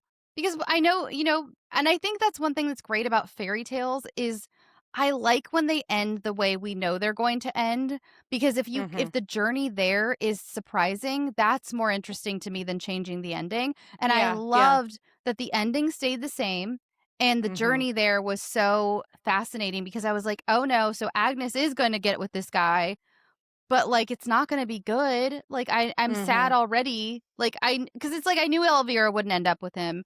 But I know Agnes is going to, and like I feel for her, and like, oh no, this is the guy she's gonna get. This is the prince she's getting. This is so sad, and yeah, I cannot wait because I missed the post credits ending, and I need to go. Like as soon as we hang up, I'm gonna go watch it. It's very quick. It's just a zoom in on him, just left there, and I think it's meant to invoke this feeling of it's either one, she just completely abandoned, or her dad, and that was the main trigger for this entire events that transpire, or she wasn't allowed to bury him. It's the only one or the two. So you can take it however. I think it just given the themes of this film, it is telling me that she was not allowed to do this one final act of love. Not that she would I can leave see that. him. I mean, I think that the movie tells us a few times that the kingdom is going a little broke.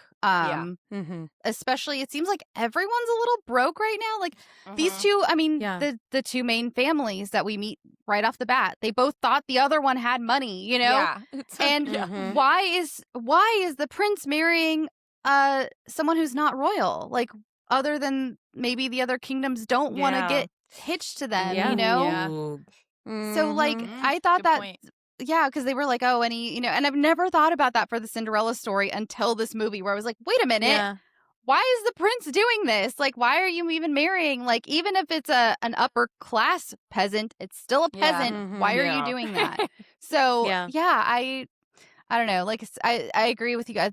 It's not a happy ending. I think she just really wanted to find a safe space socioeconomically. Because what other choice did women have back then? What is Isaac going to give her? And Isaac's gone now. He got chased off. So, dick in hand, chased away. And I feel like that, I'm glad you mentioned that moment where they kind of are sitting on the bed together, because I think that's before most of the shit has gone down with Elvira. And that's a moment where she's reaching out to someone who are her own age, someone who is beautiful and who is familiar with this world, because she's new to town too. Yeah. And she's trying to make a connection, and Agnes pushes her away. And again, I get it. Like, I agree with you. She's in the throes of grief. But I think that tells her, no, we're in competition with each other. You are not somebody I can turn to for support. She knows she can't turn to her mother. The only one she can turn to is Alma. And so let's talk about Alma next, because she's the only one we haven't really gotten to yet. And I love her so much. She is good for me. So let's talk about her in our next category, good for her. Claiming she could take it no more, the young mother released the emergency brake, allowing her car to roll backwards into the nearby lake. Good for her. In which we look into the camera and we say, yes, we know murder is bad. Although, it doesn't necessarily apply in this one. Maybe what we should say is, yes, we know getting work done is perfectly fine if it's something you actually want to do for you. So, yes. But don't kill yourself to be beautiful for somebody else. Okay, Alma gets her period. It's just a quick moment, but we hear that Rebecca has two daughters, but one of them isn't bleeding yet, which means can't get married yet. And but we see her get her period, and like the look on her face when she sees that too, I was like, oh, speaking volumes, girl. She also warns Elvira not to swallow the tapeworm, and then we've talked about the scene where she is stealing the jewelry to pay for their escape, and she takes Elvira with her. That was I knew she was probably going to get the fuck out of there because she's got these what the fuck eyes throughout the whole movie. time. Like, I know, which makes me love her. Also, she's got the coolest hair too. I loved her hair. I loved her so much. Like that's I wanted to look like her growing up, and that's maybe why I dye my hair red now. Although it's not quite the same, but I didn't know if she was going to take Elvira with her or not, and so. Tumpale, what do you think? Why does Alma leave and why does she take Elvira? So I feel like Alma, because I feel her mother has been so focused on Elvira, her mom's influence hasn't quite rubbed off on Alma. So I feel like she kind of sees the pattern. She understands, like, you know, when she gets her period, she understands, like, this is what I get to look forward to. Yes. Like, this is what womanhood looks like in the world. Yeah. You know, the pain, the sacrifice, the all-consuming, you know, quest to be conventionally beautiful. And I feel like she's like the only one not really subscribed to the fantasy. And so I feel with that, taking Elvira with her, because it's like, it's very clear that Alma loves her, being like, hey, maybe don't do the tapeworm. Like, you know, I think it's a good idea. And so for me, it's like that, it's an act of care, or like the, you know, Alma begging the mom to not cut off her other feet, you know, but also it's like rebelling against the patriarchy and just rebelling against the system, you know, because it's like you see what's there for you. It's like, I don't want that. Like, I want better for myself. And so, you know, after the tapeworm, like everything comes out, you know, she cuts the tapeworm. It's like the umbilical cord. And with that, Elvira has a second chance, almost like a rebirth in that aspect. So I feel like Alma makes the choice to just leave the system instead of trying to win within it. And so I feel like that's why she leaves her mother, but also that's why Elvira, she takes Elvira with her. Yeah. Sammy, what do you think about Alma? Alma is my sweet baby angel. I love redheads, as we all know. And I think she's just stunning. I could not take my eyes off of her. Like, literally, she came onto screen and I was like, my like pupils dilated. Like, I was just like, that's my girl right there. I think she was my favorite character, and only with a few lines to her name, but she really made them count. As we were saying earlier, I think she would make an exceptional Merida for a live action Brave. And I almost feel like that was like maybe intentional, just given the fairy tale-ness of it all, to look like Merida, because in Brave, Merida is always disobeying her mom, who wants her to fit traditional female standards. So I do think it's funny that that's essentially what this character is doing. But to answer your question, throughout the whole movie, she seems to be the most sane of the trio. And I think that, you know, like Tumpale was saying, is due to her being the youngest and the least influenced by the societal norms that are, you know, being consumed by the main characters. The director, when talking about this character in an interview, said, I would say there are no real villains in my film. I guess they're all flawed humans in some way. There's one hero for me, though, and that's Alma, the little sister.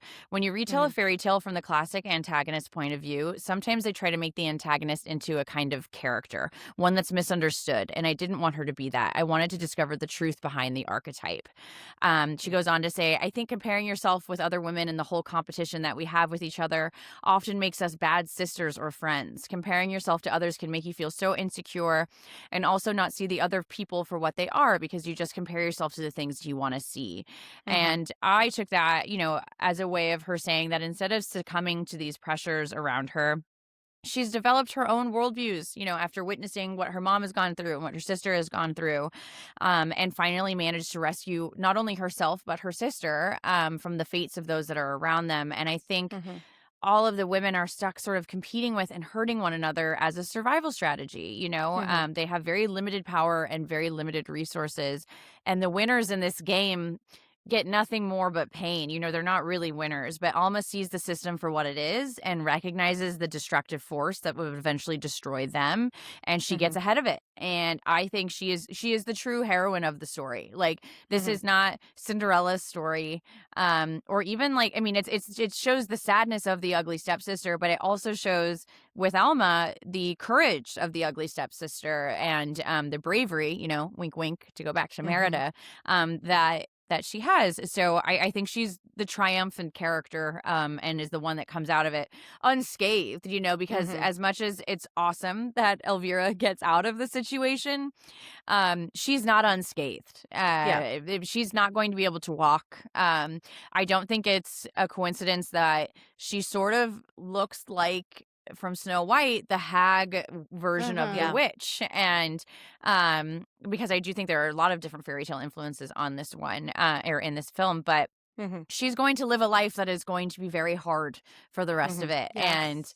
And so I think Alma is our princess, kind of, even though she's not a princess. She's our hero.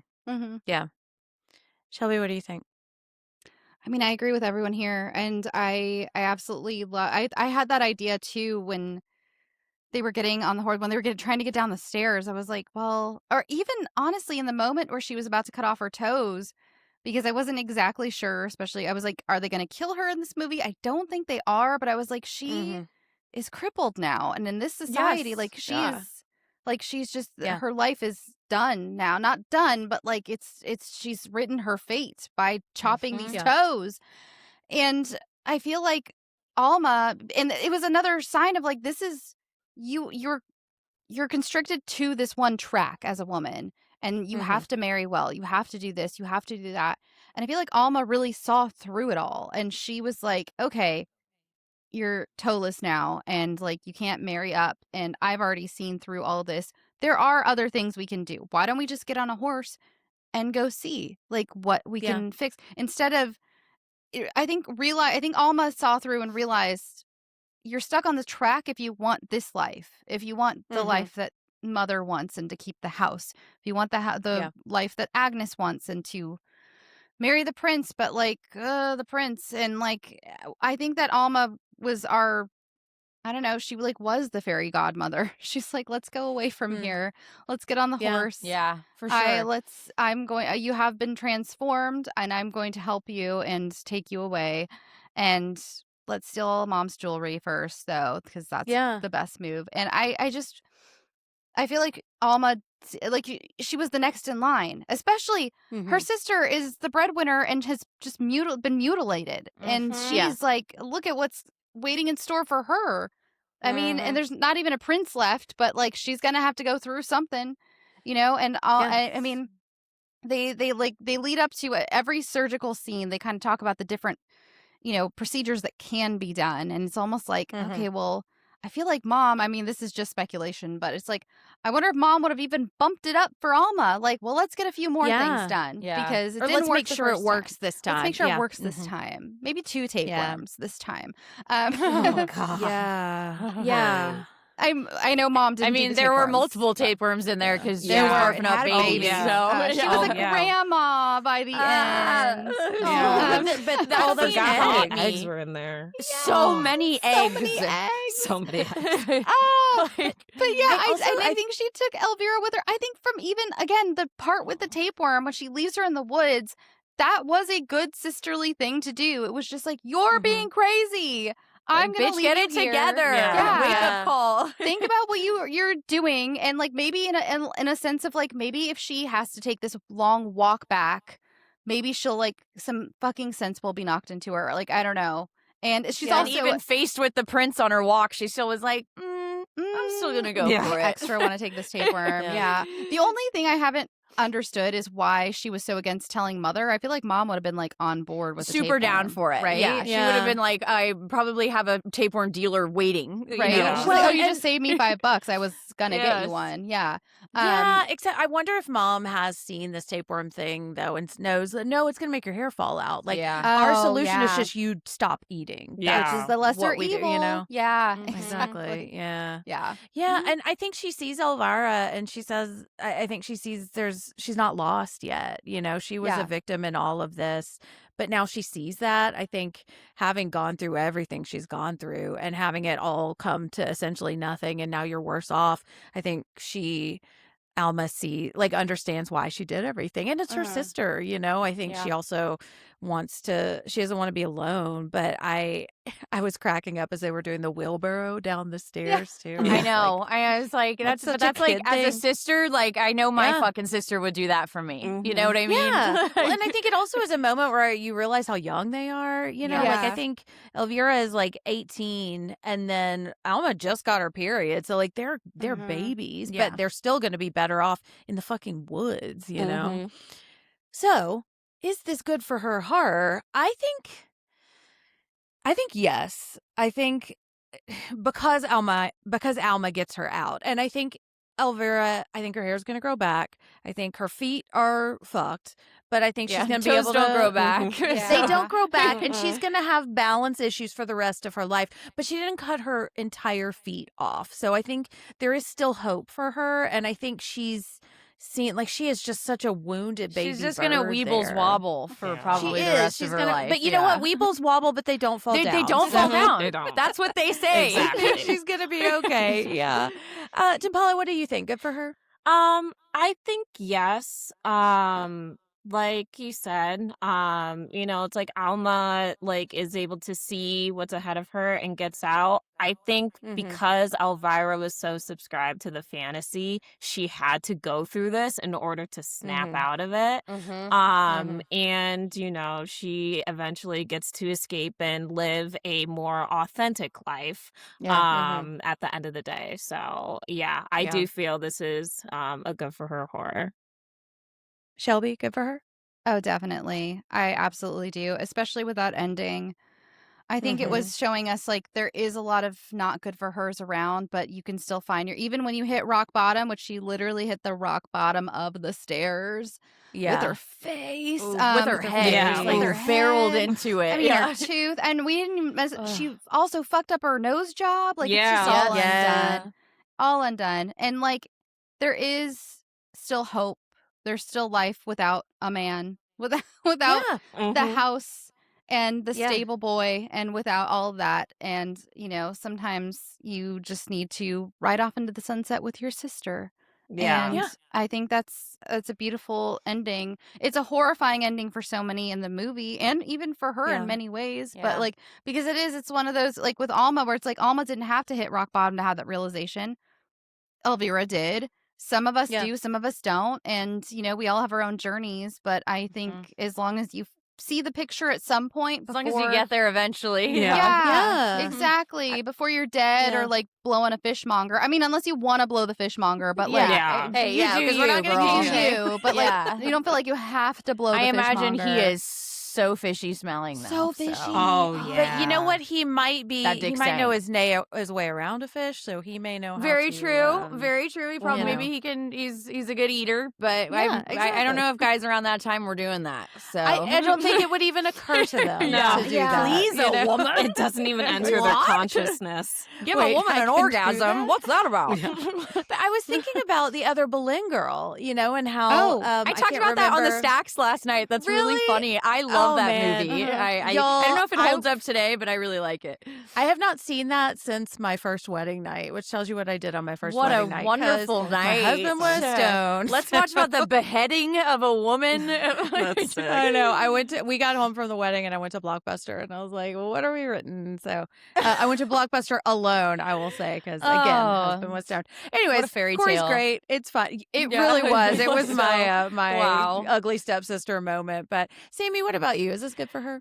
I keep getting a glimpse of me in the mirror, and I just want to go like, I'm a mouse, duh. Like every time I look at it, I'm like, oh, like. Anyways, yes, I absolutely think this is good for her horror. I think it nailed the commentary on things we still think about today, through this lens of a fairy tale setting, which I loved. I really enjoyed the very real depiction of marriage as a business proposition and a means of survival during that time period. It still is, at times today, and that's really all women had back then. So it's fascinating to see this desperation that is, it's vulnerable, and I could feel for. I was very sympathetic to every single character in this film, and knowing that you have to marry or end up in poverty was a very real possibility for them. And I think the director really managed, and the actresses, to add layers to each character and their motivations without ever making them feel weak. Everyone still felt very strong.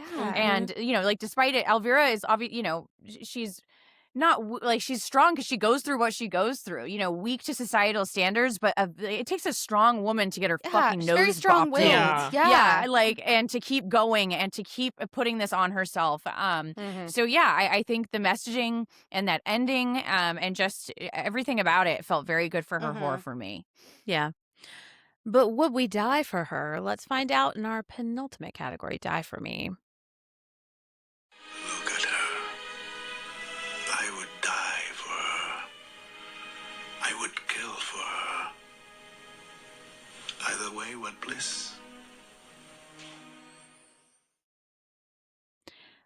I am going to die for this movie. Yeah. I think I just love what it's doing. And I think the thing I love most is that it's like removing the sanitized version of this fairy tale that we've all been sold. And as much as, like I said, I love Ever After, my oldest kid is about to be the coachman in Cinderella at her school right now. So I'm going to be watching this story again on the stage very soon. So it's just a story that's been with us for so long, and it's been used to define what girlhood and womanhood is and what we are supposed to want. And like Sammy, like you said, like Cinderella's castle is one of the most iconic images that we grow up with, on screen or at Disney World. It's just that idea of the castle, that is the ultimate goal that we've been sold in this package. And I love that this movie just completely blows all that apart and says, okay, maybe 1 out of like 30 of you are going to get that, and the rest of you are going to destroy yourselves to try to get this unattainable thing. And even the one who gets it isn't going to be happy. And so I just love that this movie. I also love that the men don't really matter. Like, they are the goal, but they're so gross that, like, you can't look at this movie and be like, oh yeah, totally worth it. They should tear themselves apart for that fucking prince. Like, they're just so gross. Except for Isaac. But even Isaac leaves her. He doesn't come back. And it's not like mom built like a force field around the castle. Like, she could have ran away with him. There's, you know what I mean? Yes. Like, but she didn't want that life. And exactly. Yeah. And I get it, I do too. I don't what not we've understand. just talked about. But yeah, so I think this movie really shows the truth behind the curtain that we've been sold for so long. And I mean, there's a lot of fun. Like, I like the mystery and the magic of that ideal life. And it's fun to have a fantasy, but as long as you know what the actual cost is and you can be honest about whether or not you're willing to actually sell your body away for that. So, yes. And for me, it's no, because I've found like, I tried to marry a prince, and he did look like a prince. He was pretty hot, but he sucked. And I ended up marrying an actual prince who did not look at anything like the prince I thought I was going to marry, and he's great. So sometimes it's the pauper, not the prince, exactly. That ends up winning. Yeah, it's the person. Yeah. And once I shifted that frame of like what my goal actually was to feel safe, secure, and happy, I was like, oh, okay. So the rest of everything else, I'm going to say it falls into place. It takes work, like all relationships are work, but it was a lot easier, and I was working with somebody who also wanted to work on that. So it's exactly. Yeah. Sammy, what about you? Are you going to die for the ugly stepsister? I'm fucking shooting. Throw me down the stairs, dude. I will die for this. I'll die for every woman in this film, even Rebecca. Like, although, yes, she is like our villain, she's still very sympathetic. And I understand all of them and the reasoning behind each of their decisions. And I just think it was beautiful, both in the themes that we've discussed today and the way it looked. I really loved the way it looked. But even without the body horror of it all, the actual story, I feel like, is presented in a way that is deeply disturbing and a reflection of our own. You know, these girls are teenagers. They're barely 16, 17. They're all so excited for this ball with the prince and these rich suitors. And it's clear that this is basically child trafficking. Like, that's just what's happening here. And the men are much older, and they're commenting on their bodies, about their breasts and dicks and cum. And the women are dominated by money in this system. So the mothers sell their daughters, hoping for a way out of, you know, this bad world that they've been put in, because it's all the world wants from them anyway. And it really makes you sick, but it makes you want to hug them and save them. And that's why I really love that ending. It's like you want to give them a hug after and be like, it's going to be okay, but at least you got out of it. And I think despite its title, this movie isn't ugly at all. It's deeply compelling through the worst of the visceral horror that is presented to us in the 90-minute runtime, because you can't look away. But that synth soundtrack sort of works its way into your mind, and you turn away to kind of find a release from the tension that's growing within you, just like Elvira's tapeworm. But yeah, I love this movie. I'm dying for the whole thing. I'm so glad that I finally watched it. And just like you, Shelby, I'm so glad that I waited to not watch any previews. You know, I went in totally blind, knowing that it was obviously a Cinderella take, but I did not know where it was going in any way, shape, or form. And I'm really glad that's how I went into it. And what a perfect movie to kind of transition us to Gothic Romance Month, too, because it's kind of within that sphere. Yeah. So this was a really great way to top off our Foreign Film Month and head into our new theme.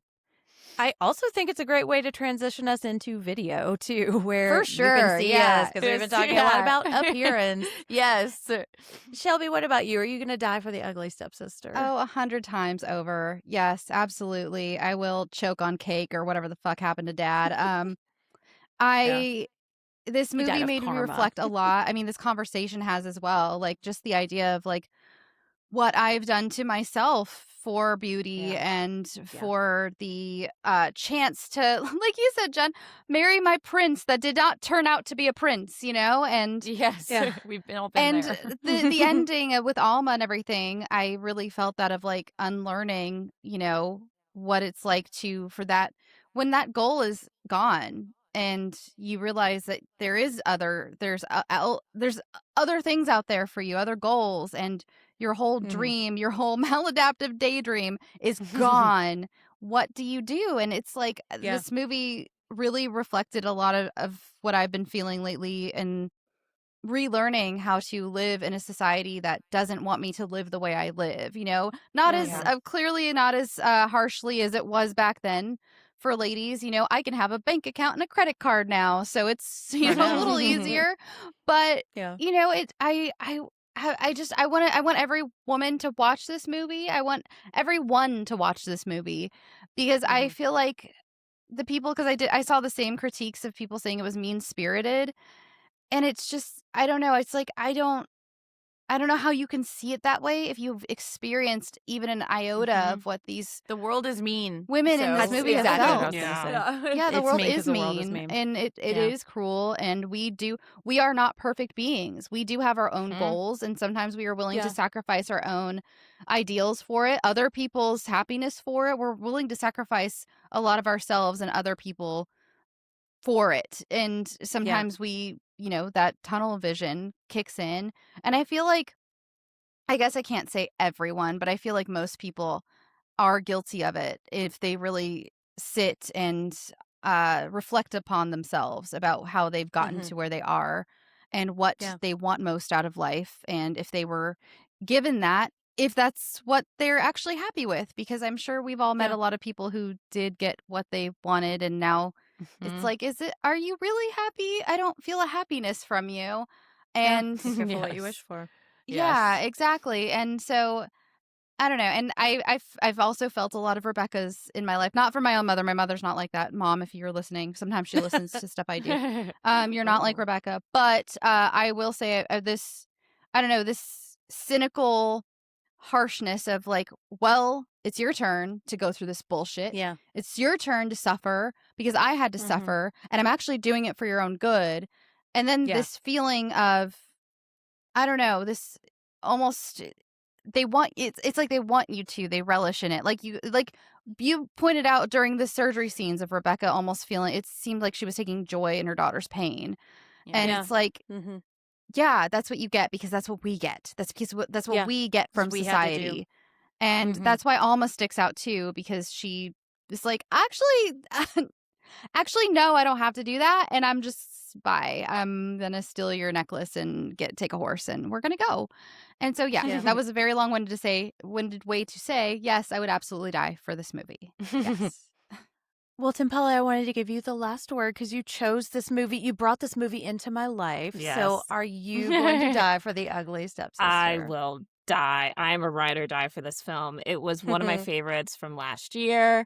I thought the sound and score was incredible. It's funny because while watching it a second time, I could hear the tapeworm throughout the film. Yes! So every time, like, I would hear her stomach like gurgling as the tapeworm was like moving in her body. I would just like start giggling to myself, like, oh, they're taking it. They're taking it. I think it's a really not necessarily beautiful journey, but it's beautifully depicted how Elvira starts off very timid, self-aware. She's even like very willing to laugh at herself when she gets the cake in her face.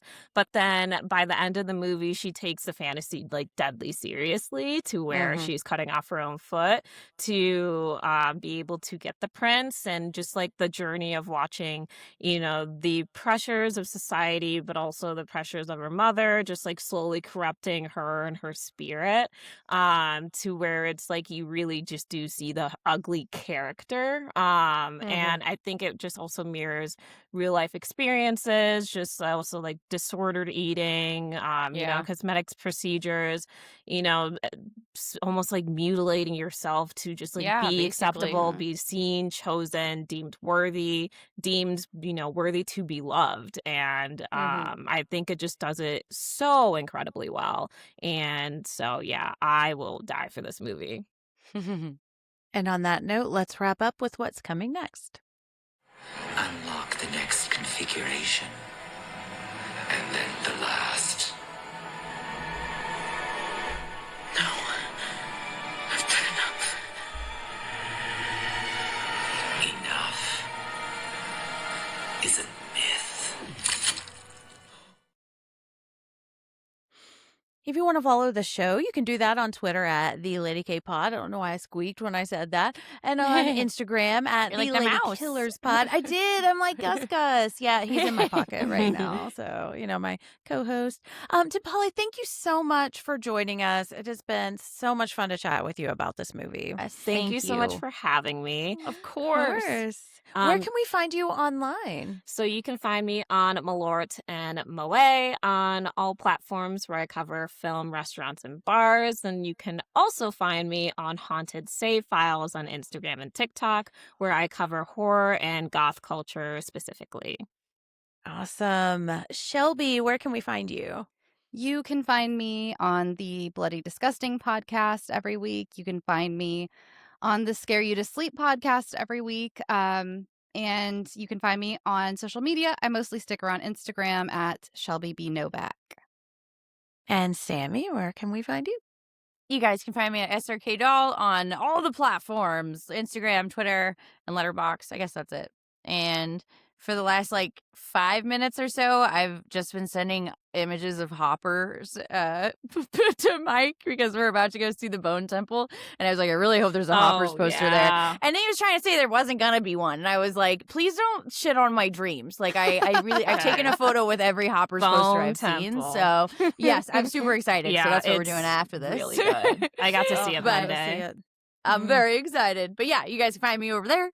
And then that's about it. Yeah. And you can find me at Jim Ferratu, mostly just Instagram. But I have been really trying to log Letterboxd stuff and not get in my fucking head about it. You have been, and I'm proud of you. Yes, thank you. So listeners, follow me there. I'm at Jim Ferratu. I don't usually write anything about it. I usually just kind of log and rate. But but you know. Follow me there. And then also you can find me on the Losers Club. We just did our big King ranking. It was so much fun. Cannot wait for that, for y'all to hear all of that. And then you can find me on the Girls on the Boys. I will say I cried in the last episode of Gen V season 2. So Aw. listen to find out why I showed up to the Zoom and my eyes were all blurry and Rachel was like, I knew it. So yeah. You can also find me on Murder Made Fiction. We just finished talking about Mindhunter, and because the Olympics are coming up, we're about to start talking about Tanya Harding. So very excited. I know. And some other Olympic horrors. And that is it for our episode on the ugly stepsister. Thank you so much to my esteemed panel and listeners. Thank you so much for joining us. If you like this episode, please give us a quick rate and review on Apple Podcasts. You can also comment on Spotify. We have been having so much fun with that. So, yeah, please do that. We want to hear. Tell us the most painful thing you've ever done for beauty. Yeah. What's your favorite prince? What's your favorite prince? Exactly. Yeah. And why is it somehow related to Alexander Skarsgård?